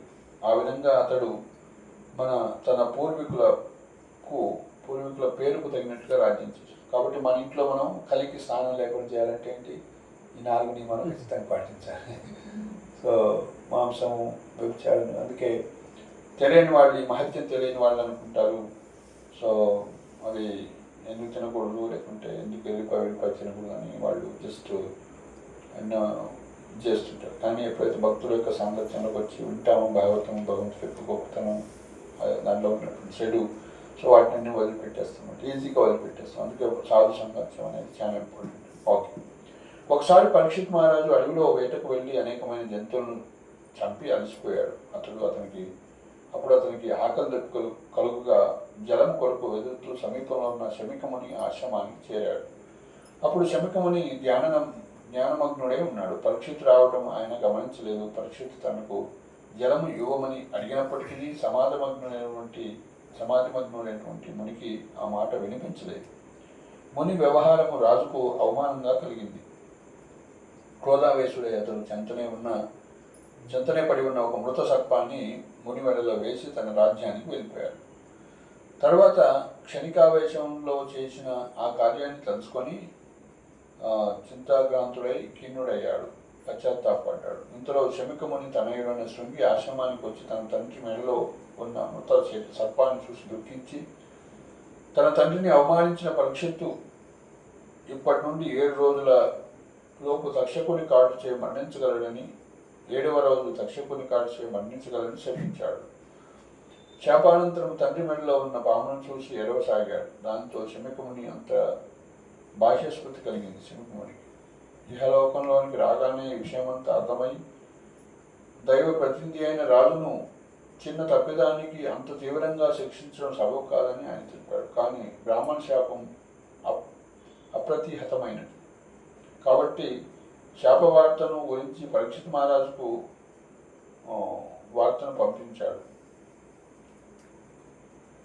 ముని పట్ల చేసిన అవమానకర కార్యానికి పశ్చాత్తాపడుతున్న పరీక్షిత్తుకు ఆ వార్త శుభవార్తగా అనిపించింది. ఎందుకంటే అది శుభవార్త. మనం ఏదైనా తప్పు చేస్తే మనం పశ్చాత్తాపం పడతామా, ఎలా తప్పించుకోవాలని ఆలోచిస్తాం. ఇంద్రుడు గోవర్ధన పర్వతాన్ని ఎత్తినప్పుడు కృష్ణుడు అంటే ఆ యొక్క కొండపోత వర్షాన్ని గురించి తప్పు చేసి, సో ఇది నాకు ఎట్లా దెబ్బలు పడతాయి, ఇప్పుడు నాకు ఎట్లా పనిష్మెంట్ ఉంటుంది, ఎలా తప్పించుకోవాలని చూసింది. కానీ సో ఇక్కడ పరీక్ష తప్పించుకోవాలని ఎందుకు శుభవార్తగా అనిపించింది. ఎందుకంటే నేను చేసిన దానికి పనిష్మెంట్ నేను తీసుకుంటే నా ఫ్యామిలీ మెంబర్స్ అందరూ కూడా ముందు సఫర్ కాదు, లేకుంటే అది వాళ్ళందరినీ కూడా నా కుటుంబాన్ని నాశనం చేస్తుంది. ముఖ్యంగా బ్రాహ్మణుల యొక్క శాపం అనేది అతి భయంకరమైనటువంటిది, వంశాన్ని నశింపజేస్తుంది అని ఆయన భయపడ్డాడు అనమాట. అందుకని నేను నాశనం అయినప్పుడు లేదు, మా వంశం రక్షించబడుతున్నాను. ముని పట్ల చేసిన అవమానకర కార్యానికి పశ్చాత్తాపడుతున్న పరీక్షిత్ మహారాజు ఆ వార్త శుభంగా అనిపించింది. వెంటనే అతడు ప్రాయోపవేశం చేసి గంగా తటంలో ఆశ్రముడయ్యాడు. ప్రాయోపవేశం అంటే ఆ యొక్క రాజ్యాన్ని నుంచి జన్మేజయుడికి ఇచ్చేసి, సో రాజు నుంచి పదవి విరమణ చెంది సో దానికి ప్రిపేర్ అవుతారు అనమాట. గంగా తటంలో ఆశనుడై ముళ్ళందరినీ అడుగుతాడు నా కర్తవ్యం ఏంటని 6 ప్రశ్నలు అడుగుతాడు అనమాట. అక్కడ జీవితంలో మిగిలిన కొద్ది సమయాన్ని కృష్ణ చింతనలోని గడపాలని నిశ్చయించుకున్నాడు.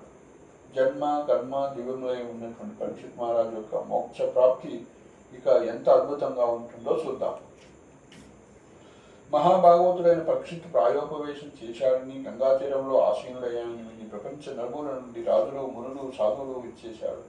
అత్రి, చవనుడు, భృగువు, వశిష్ఠుడు, పరాశరుడు, విశ్వామిత్రుడు, దేవర్షినాథుడు, సాక్షాత్తుగా వ్యాసదేవుడు వాళ్ళు ఉన్నారు. సో సప్త ఋషుల్లో అత్రి, అదేవిధంగా గొప్ప ఋషి అయినటువంటి చవనుడు, భృగు మహారాజు, భృగుడ బ్రహ్మదేవుడి యొక్క పుత్రుడు అనమాట. వశిష్ఠుడు బ్రహ్మదేవుడి యొక్క డైరెక్ట్ 10 మంది సంతాన పుత్రుల్లో ఒకడు. పరశురాముడు శక్తి ఆవేశ అవతారము. విశ్వామిత్రుడు మంచి రాజు, అదేవిధంగా బ్రహ్మర్షి కూడా అయ్యాడు. తర్వాత సాక్షాత్ నారదుడు, వాళ్ళ తండ్రి అయినటువంటి వ్యాసదేవుడు, సుఖదేవుడు వాళ్ళు ఉన్నారు.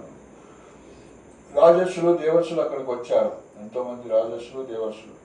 పరీక్షిత్ అందరికీ ప్రణమిల్లి తన ప్రాయోపవేశ నిర్ణయాన్ని తెలియజేశాడు. ఆ తీవ్ర నిశ్చయాన్ని విన్న దేవతలు అతని కర్మను శ్లాఘించు పుష్పవృష్టి కురిపించారు. దుందుబులను మోగించారు. గంగా తటాన్ని చేరిన శ్రేష్ఠులందరూ బాగు అని కొడియారు. ఇంతలో శ్రీకృష్ణ కథామృతంతో లోకం పావనమయ్యే శుభగడియ యత్నించింది. సుఖదేవ గోస్వామి అవధూత వేషంలో అక్కడికి అర్థించాడు. సుఖదేవుడు వ్యాసదేవుడు తనయుడు, అత్యంత సుందరుడైన ఆయన దిగంబరుడుగా ఉన్నాడు. దేహఛాయ శ్రీకృష్ణుని దేహవర్ణంలో ఉన్నది.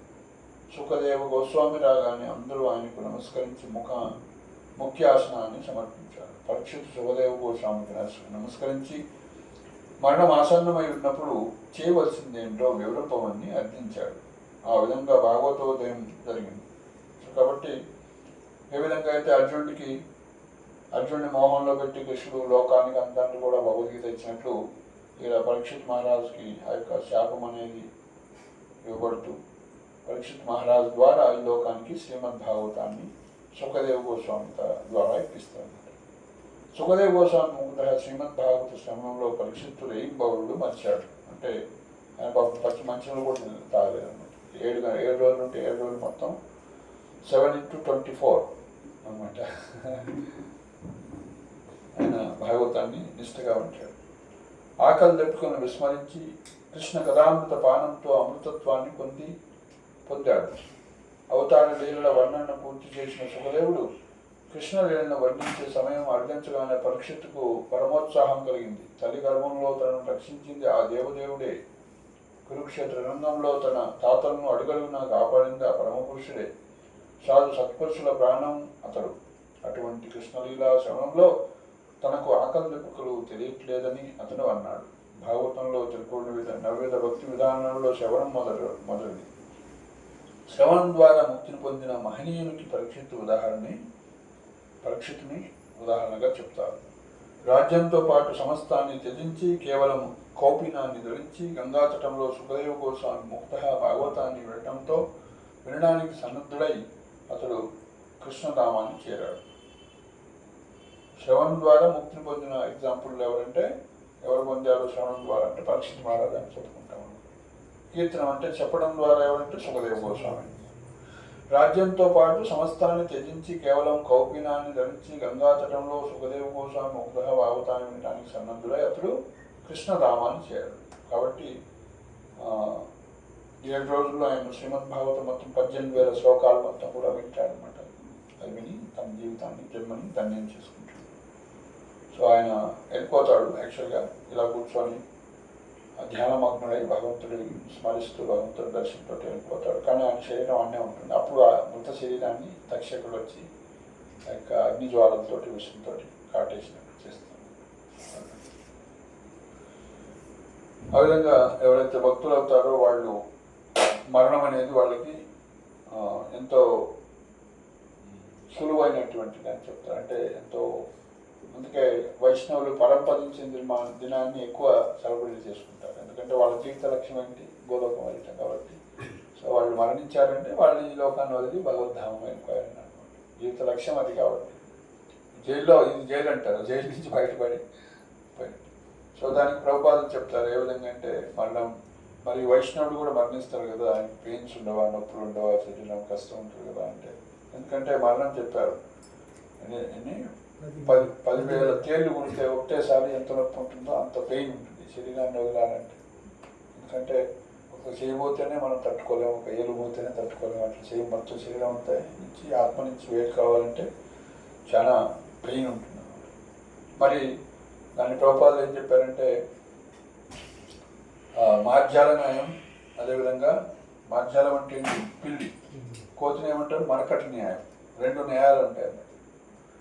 సో పిల్లి ఒక ఇంటి నుంచి ఇంకో ఇంటికి పోయేటప్పుడు ఏం చేస్తుంది, పిల్లి తన పిల్లి పిల్లని నోట్తో పట్టుకుంటుంది. పిల్లి పిల్ల ఏం పట్టుకోదు, పిల్లి పిల్ల అసలు వదిలిపెట్టుంది, దానికి ఏం తెలియదు. సో కానీ పిల్లి ఏం చేస్తుంది, ఒక ఇంటి నుంచి ఇంకో ఇంటికి పోతే తన పిల్లి పిల్లని పట్టుకుంటుంది. సో కోతి మాత్రం ఒక ఇంటి నుంచి ఒక్కొక్క చెట్టు నుంచి ఇంకో ఇంటి చెట్టుకు పోతే పట్టుకుంటుందా, పిల్లి దాని పిల్లని పట్టుకోదు, పిల్లే పట్టుకుంటుంది. సో అది మరకట్ న్యాయం. సో శిష్యుడు గురువు మధ్య ఈ రిలేషన్ చెప్తారు అన్నమాట, మరకట్ న్యాయం మధ్య. సో ఇక్కడ చెప్పుకోవాల్సింది ఏంటంటే, పిల్లి ఒక ఇంటి నుంచి ఇంకో ఇంటికి పోయేటప్పుడు ఏం చేస్తుంది, తన నోటిలో పిల్లని పట్టుకుంటుంది. సో పిల్లి నోరుతో ఇక్కడ మృత్యువుని పోల్చారు. పిల్లి నోరు అంటే మృత్యువు. సో ఆ పిల్లి నోరు ఎలుకకు మాత్రం అదేంటిది మరణం, కానీ తన పిల్లి పిల్లకి అది safest place, the best place, ఎందుకంటే తల్లి ఒడిలో ఉన్నట్టు. సో పిల్లి తన పిల్లని పట్టుకుంటే దానికి ఏం కాదు, భయం ఏం లేదు, అయ్యో అయ్యో అని విలపించదు, అది ఆనందంగా అమ్మ పట్టుకుంది అని. సో అట్లనే మృత్యు సర్వహరత్యాహం అని చెప్తున్నారు కృష్ణుడు, నేను మృత్యుగా వచ్చి మొత్తం లాగేస్తాను అంటాడు. సో ఇప్పుడు శరణాగతిగా అయితే ఇంకేం లేదన్నమాట, మనమే శరణాగతి వాలంటరీగా మనమే అయితే ఇంకా లాగేసినట్టుగా ఏముంటుంది కృష్ణుడికి. అయ్యా నేను ఆల్రెడీ ఇచ్చేసిన నీకు, ఇదిగో కంటి మాల వేసేసుకున్నా, శరీరమే నీది, నాది కాదు, నీ ఇష్టం, ఎలా మెయింటైన్ చేస్తాం నీ ఇష్టం. సో అలా అది ఫుల్ కన్విన్షన్ అనమాట. అందుకే ఏదో చేశారు మంచి రసగుల్లా, మొత్తం ఏం చేశారు, ఇప్పుడు రసగుల్లా చేశారు, హల్వా చేశారు. సో మనం ఏం నోరు ఊరుతుంటుంది, అదే నాకు దొరికితే బాగుంటుంది వస్తే అది పెట్టుకుంటే ఆలోచన వస్తుంటుంది. సో అలా మరి కృష్ణుడు పెడితే మనకెంటే కడుపు నిండుతుంది అంటే నిండుతుంది అనమాట. ఎందుకంటే కృష్ణుడిలో మనం భాగం కాబట్టి. చెట్టు వేరుకు నీళ్ళు పోస్తే కొమ్మకి ఆకుకి ఆటోమేటిక్గా నరిష్మెంట్ వస్తుంది, ఎనర్జీ వస్తుంది. ఎట్లయితే పొట్టకు పెడితే చేతికో లేకుంటే కంటికో పెడితే ఆనందం, దానికి ఎనర్జీ రాదు, చెవుకు పెడితే రాదు. కానీ ఎప్పుడైతే కడుపు పెడతామో కడుపు భోక్తా ఈ శరీరంలో. సో అట్లనే సో భోక్తారాం యజ్ఞతపరాం సర్వలోక మహేశ్వరం, కృష్ణుడే భోక్త అనమాట. కృష్ణుడికి మనం పెట్టి చూడండి, ఎన్ని రోజులు పెట్టి చూడండి. యాక్చువల్గా ఒకసారి రఘునాథ్ దాస్ గోస్వామి నీళ్ళలో వస్తుంది, రాధారానికి వాళ్ళకి పాను అర్పణ చేస్తారు బరసానాలు. చాలా ఆయన ఆ నిత్యలైలో ఎంటర్ అయిపోతాడు, రాధారాణి రూమ్లో ఆయన అల్టర్లోకి వెళ్తాడు, వెళ్ళిపోతాడు. తర్వాత కొన్ని రోజుల తర్వాత కొన్ని రోజులు అవపడ్డాడు, తర్వాత ఎప్పుడో వస్తాడు. సో తర్వాత ఆయనకి అజిత్ ఏదో ఉంటుంది, డిసీజ్ వచ్చి ఏదో ఆరోగ్యం బాగాలేదని డాక్టర్కి చేస్తే ఏం జరిగిందంటే ఆయన పాన్ తిన్నాడు అంటాడు. పాన్ తింటాం ఏంటంటే వారం రోజుల నుంచి మంచినీళ్ళు తాగలేదంటే లేదు ఆయన పాన్ తిన్నాడు. అప్పుడు ఆయన రివీల్ చేస్తారు, ఆయన ఇక్కడ శరీరం పెడుతుంది కానీ ఆయనంతా రాధారాణితో వేరే లోకం పోయి వచ్చింది అనమాట. సో అక్కడ రాధారాణి ఇచ్చినటువంటి పాన్ తిన్నాడు అనమాట. సో అట్లా వాళ్ళు నిత్యలీలలో విహరిస్తూ ఉంటారు. సో భగవంతుడు మనకి సచ్చిదానంద స్వరూపం ఉంటుంది. సో దాంతో మనం వేరే చోటుకు వెళ్తాం, ఉన్నత స్థితిలో ఉన్న భక్తులు. సో అలా దివ్యత్వాన్ని అనుభవిస్తూ ఉంటారు. సో ఇక్కడ ఆయన యొక్క శరీరాన్ని ఆ విధంగా త్యజించారని చెప్తున్నమాట. ఇలా శ్రీమద్ భాగవతాన్ని వింటూ ఆల్రెడీ ఆయన గోలోకం వెళ్ళిపోయాడు, ఆయన శరీరం అట్లా ఉంది జస్ట్. సో దాన్ని తక్షకుడు పాము అగ్నిజ్వాలతో కాటేస్తుంది విషయం. సుఖదేవ గోస్వామి నుండి శ్రీమద్ భాగవతాన్ని పూర్తి చేసిన తర్వాత పరీక్షిత్ మహారాజు ఆయన పాదపద్మాలకు నమస్కరించి ఆద్యంత రహితుడైన అచ్యుతుని కథను తనకు వినిపించి జన్మను సార్థకతం చేశారని ఆయనను పరీక్షిత్ మహారాజు శ్లాఘించాడు. పురాణ సంహిత అయిన భాగవతాన్ని విన్న తర్వాత తనకు ఇక తక్షకుని భయమే లేదని, తాను పరతత్వంలో ఏకమై ఉన్నానని అతడు తెలిపాడు. అర్థమవుతుందా? ఇక్కడ కృష్ణుడి యొక్క ప్రెజెన్స్ మనం చూడగలిగితే, భగవంతుడి యొక్క ప్రెజెన్స్ మనం చూడగలిగితే ఇంకా మనం భయం అంటూ ఉండదన్నమాట. ప్రహ్లాదుడికి ఎలాంటి భయం లేదు హిరణ్యకశిపుడు అంటే, కానీ మిగతాలందరికీ హిరణ్యకశిపుడు అంటే భయం. ఎందుకంటే అలా భగవంతుడి యొక్క ప్రజెన్స్ని ఆయన అనుభవిస్తున్నాడు కాబట్టి. ఇక్కడ ఉన్నాడా? ఉన్నాడు. వెళ్ళిన తర్వాత తనకు ఇక తక్షకుని భయం లేదని తాను పరతత్వంలో ఏకమై ఉన్నానని తెలియదు. ఓ బ్రాహ్మణోత్మ, ఏంటి మరి పరతత్వంతో ఏకం కావటం అంటే, భగవంతుడితో ఏకం కావటం అంటే, ఆయన ఏది ఆలోచిస్తున్నాడో ఏది కోరుకుంటున్నాడో దాన్ని మనం సమ్మతించడమే ఏకత్వం అంటే. భగవంతుడితో ఏకత్వం అంటే ఆయన ఏం కోరుకుంటున్నాడో అది మనం యాక్సెప్ట్ చేయటమే ఏకత్వం అంటే. అంటే సేమ్ కాన్షియస్నెస్ ఉండటం, ఒకటే ఆలోచన. సో సుముఖత తెలపటం అన్నమాట. తెలిపాడు, ఉన్నాయని తెలిపాడు. ఓ బ్రాహ్మణోత్తమ, నా వాక్కును ప్రాణేంద్రియ కర్మలను అలోక్షణందే లగ్నం చేసినట్లు అనుజ్ఞ ఇవ్వండి. లగ్నము చేయునట్లు అనుజ్ఞ ఇవ్వండి. నా వాక్కును ప్రాణేంద్రియ కర్మలను అదోక్షణందే లగ్నం చేయండి. ఆ విధంగా మనం ఏంటంటే గురువుల యొక్క కృప, వాళ్ళ యొక్క బ్లెస్సింగ్స్ అనేది మనకు ఇంపార్టెంట్. ఎప్పుడు ఆ యొక్క నిశ్చల స్థితిలో ఉండటానికి, కృష్ణ చైతన్యంలో ఉండటానికి.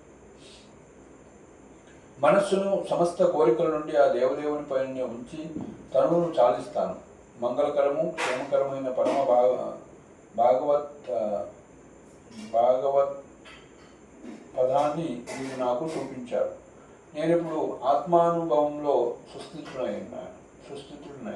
స్థిరునయ్యాను.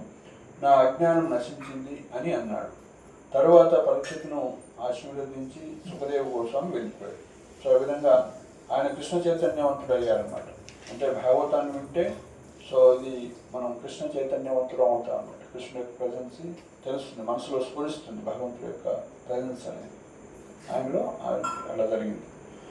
గంగానది ఒడ్డున దర్భాసనపై ఉత్తరాభిముఖుడై కూర్చున్న పరీక్షిత్ మహారాజు యోగనిష్ఠుడయ్యాడు. పూర్ణమైన ఆత్మానుభవంలో అతడు భౌతికాసక్తి నుండి విడిపడ్డాడు. సర్వ సంశయాలు నశించగా అతడు పరతత్వ ధ్యానంలో లగ్నమయ్యాడు. అతని ప్రాణవాయువు కదలటం స్తంభించింది. అంటే ఆగిపోయింది ప్రాణవాయువు. ఆయన కుశాసనంలో ఉత్తర దిక్కుగా కూర్చున్నాడు. తూర్పు ఇట్లా ఉత్తర దిక్కుగా కూర్చున్నాడట. పరతత్వ ధ్యానంలో లగ్నమయ్యాడు. అదేవిధంగా ప్రాణవాయువు బ్రీదింగ్ అనేది ఆపుకున్నాడు. అప్పుడు వృక్షంలాగా చలనరహితుడయ్యాడు. బ్రాహ్మణ శాపం మేరకు పరీక్షిత్ వద్దకు బయలుదేరిన తక్షకుని దారిలో తక్షకునికి కశ్యపుని కనిపించాడు. తక్షకుని విషాన్ని కూడా విరుగుడు చేసేటువంటి శక్తివంతుడు కశ్యపుడు.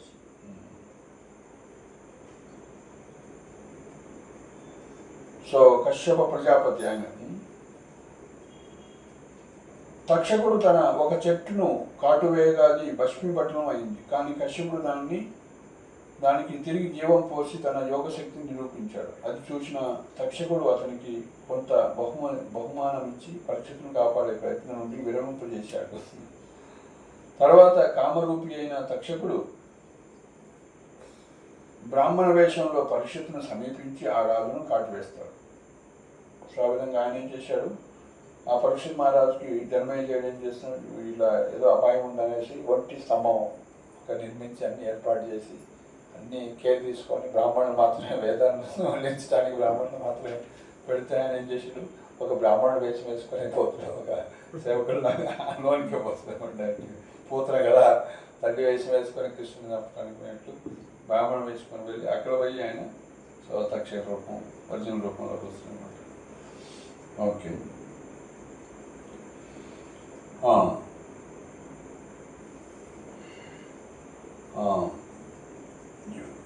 అది చూసిన తక్షకుడు కొంత బహుమానం నుంచి పరీక్షను కాపాడే ప్రయత్నించాడు. తర్వాత కామరూపి అయిన తక్షకుడు బ్రాహ్మణ వేషం పరీక్షను సంబంధించిన ఆ రాజును కాటువేశాడు.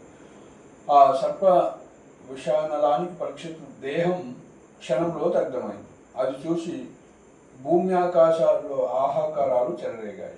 దేవతలు దుందుబులు మోగించారు, గంధర్వులు గానం చేశారు, ఆకాశం నుండి పుష్పవృష్టి కురిపించి. ఆ విధంగా పరీక్షిత్ మహారాజు యొక్క విముక్తి కూడా శ్లాఘనీయమై ఒప్పారింది. అందరూ చూస్తున్న కూడా పరీక్షిత్ మహారాజు వెళ్ళిపోతూనే ఉంటాడు, ఇట్లా కాటేసినట్టు జరుగుతూనే ఉంటుంది, దగ్ధమవుతూనే ఉంటుంది. ఆయన ఆత్మ భగవంతుని ధామం వెళ్ళిపోతుంది. అది అందువల్ల వాళ్ళు పుష్పవృష్టి కురిపిస్తుంది.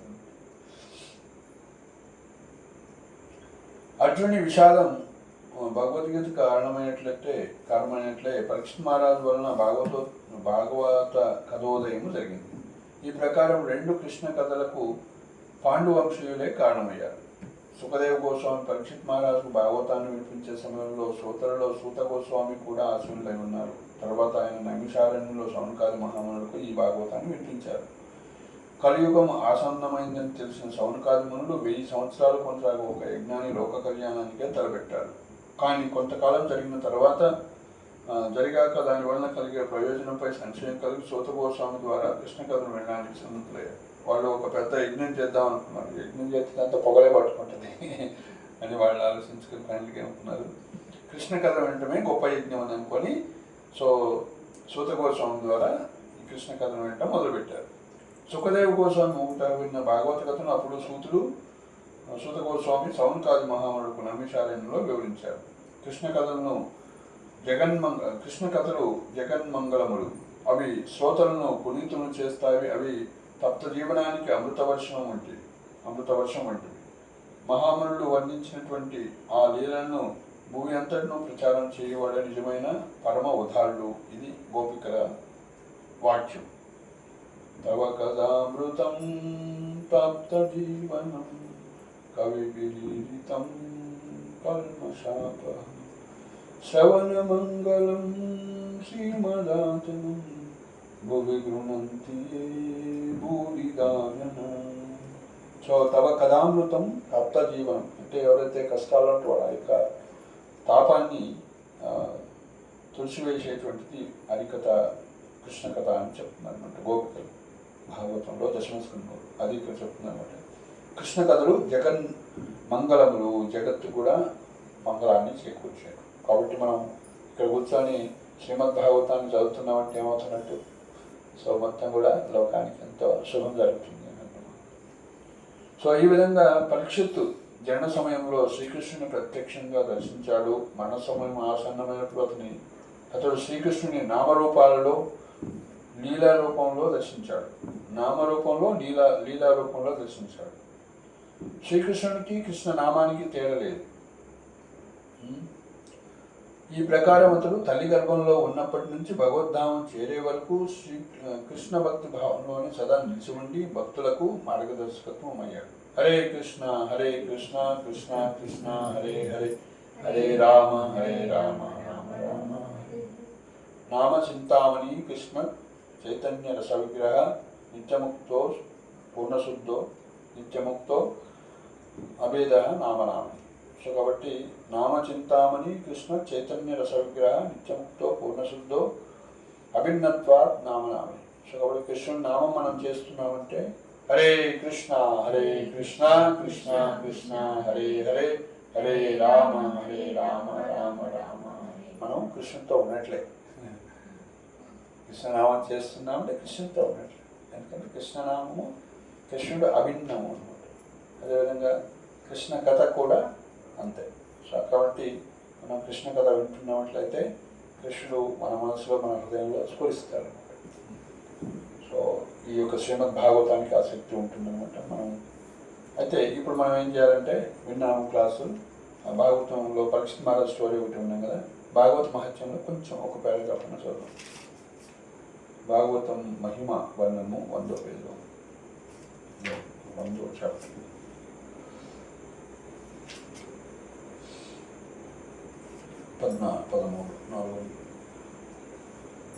ఈరోజు కొంచెం చదువుకోవచ్చు. భాగవతం మనకు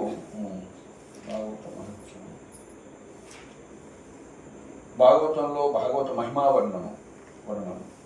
శ్రీమద్ భాగవతము అమల పురాణము పరమహంసలకు సంబంధించిన విశుద్ధ జ్ఞానాన్ని వర్ణించిన కారణంగా ఇది వైష్ణవులకు అత్యంత ప్రియమైనటువంటిది. విష్ణుభక్తులే వైష్ణవులు. శ్రీకృష్ణుని పాదపద్మాలను నిరంతరము తమ హృదయ కుహరములలో నిలుపుకొని అనుక్షణము దివ్య ఆనందంలో వలరాడే నిత్యముక్తులైన వైష్ణవులకు శ్రీమద్ భాగవతం ప్రాణప్రదమై ఉన్నది. శ్రీమద్ భాగవత పురాణము సాక్షాత్తుగా శ్రీకృష్ణుని రూపమేనని ఇదం భాగవతం నామ పురాణం బ్రహ్మ సంహితం అను పద సముదాయము సూచిస్తుంది. అందుకే మనం భగవద్గీత భాగవతం చెప్పేటప్పుడు ఏం చెప్పుకుంటాం శ్లోకం నారాయణం నమస్కృత్య నరచైవ నరోత్తమం దేవీం సరస్వతిం వ్యాసం తదో జయం ముదీరయే స్వైదం భాగవతం నామ పురాణం బ్రహ్మ సంహితం అని చెప్పుకుంటాం. ఈ విధంగా శ్రీమద్ భాగవతము శ్రీకృష్ణుని రూపమే కాబట్టి అది సమస్త జనుల శ్రేయస్సు కొరకే ఉద్దేశించబడింది కనుక వైష్ణవులకు ప్రీతిపాత్రమైనటువంటిది. భాగవతంలో జ్ఞాన వైరాగ్య భక్తి సహితంగా నైష్కర్మ్యము అంటే కామ్యకర్మం నుండి విముక్తి వెల్లడించబడింది. కాబట్టి దీన్ని అర్థం చేసుకోవడానికి శ్రద్ధతో ప్రయత్నించేవాడు, చక్కగా వినేవాడు, భక్తితో కీర్తించేవాడు పూర్తిగా ముక్తులవుతాడు. కాబట్టి మనం ఏం చేయాలి? శ్రద్ధ ఉంచి వినాలి, శ్రద్ధలో కీర్తించడం చెప్పాలి అని చెప్తున్నమాట. రాజంతే తావదన్యాని పురాణాని సతాంగనే యావద్భాగవతం నైవ శ్రూయతే అమృతసాగరం. అమృత సాగరమైనట్టి శ్రీమద్భాగవతము చెవులలో పడనంత వరకే అమృత సాగరమైనటువంటి శ్రీమద్భాగవతము చెవులలో పడినంత వరకే సాధువుల సభలో ఇతర పురాణాలు వెలుగొందుతాయి. రాజంతే తవదన్యాని పురాణాని సతాంగనే యావద్భాగవతం నైవ శ్రూయతే అమృతసాగరం. త్రికరణ శుద్ధిగా కృష్ణ భక్తుడై గురు పరంపరలో ఉన్నటువంటి వైష్ణవుని ముఖతః శ్రీమద్భాగవతము కీర్తింపబడినంత వరకే ఇతర సాహిత్యము, ఇతర గ్రంథాలు ప్రధానమైనవిగా కనిపిస్తాయి. నిజానికి శ్రీమద్భాగవతాన్ని వినటం, చదవటం, వివరణ చేయటం ద్వారానే ప్రపంచము పవిత్రమవుతుంది. అప్పుడు ఇతర సాహిత్యము మసకబాడుతుంది. సో ఈ విధంగా భాగవతం మహత్యం చెప్తుంది అన్నమాట. సో మిగతా పురాణాలు కానీ మిగతా ఏ స్టోరీలు అయినా కూడా ఎప్పటి వరకు ఉంటాయి? ఎప్పుడైతే భాగవత ప్రస్తావన చేస్తామో భాగవతాన్ని, సో అందుకే మనం వేరే వాళ్ళకి ఇచ్చేయకుండా అని చెప్పొద్దు, ఇది చేయండి అని చెప్పాలి. భాగవతాన్ని వినండి అయ్యా, భాగవతాన్ని చదవండి అని మనం ప్రమోట్ చేస్తూ ఉండాలి. సో అట్లా మనం ఆస్వాదిస్తుంటే మనం చేయగలుగుతాం. అందుకే మనం నిత్యం భాగవతం హరే కృష్ణ కృష్ణ కృష్ణ హరే హరే హరే రామ రామ రామ. పరీక్షిత్ మహారాజ్ की जय, गंधराज श्रीमद् भागवतम की जय, जगद्गुरु शील प्रभुपाद की जय. और ओके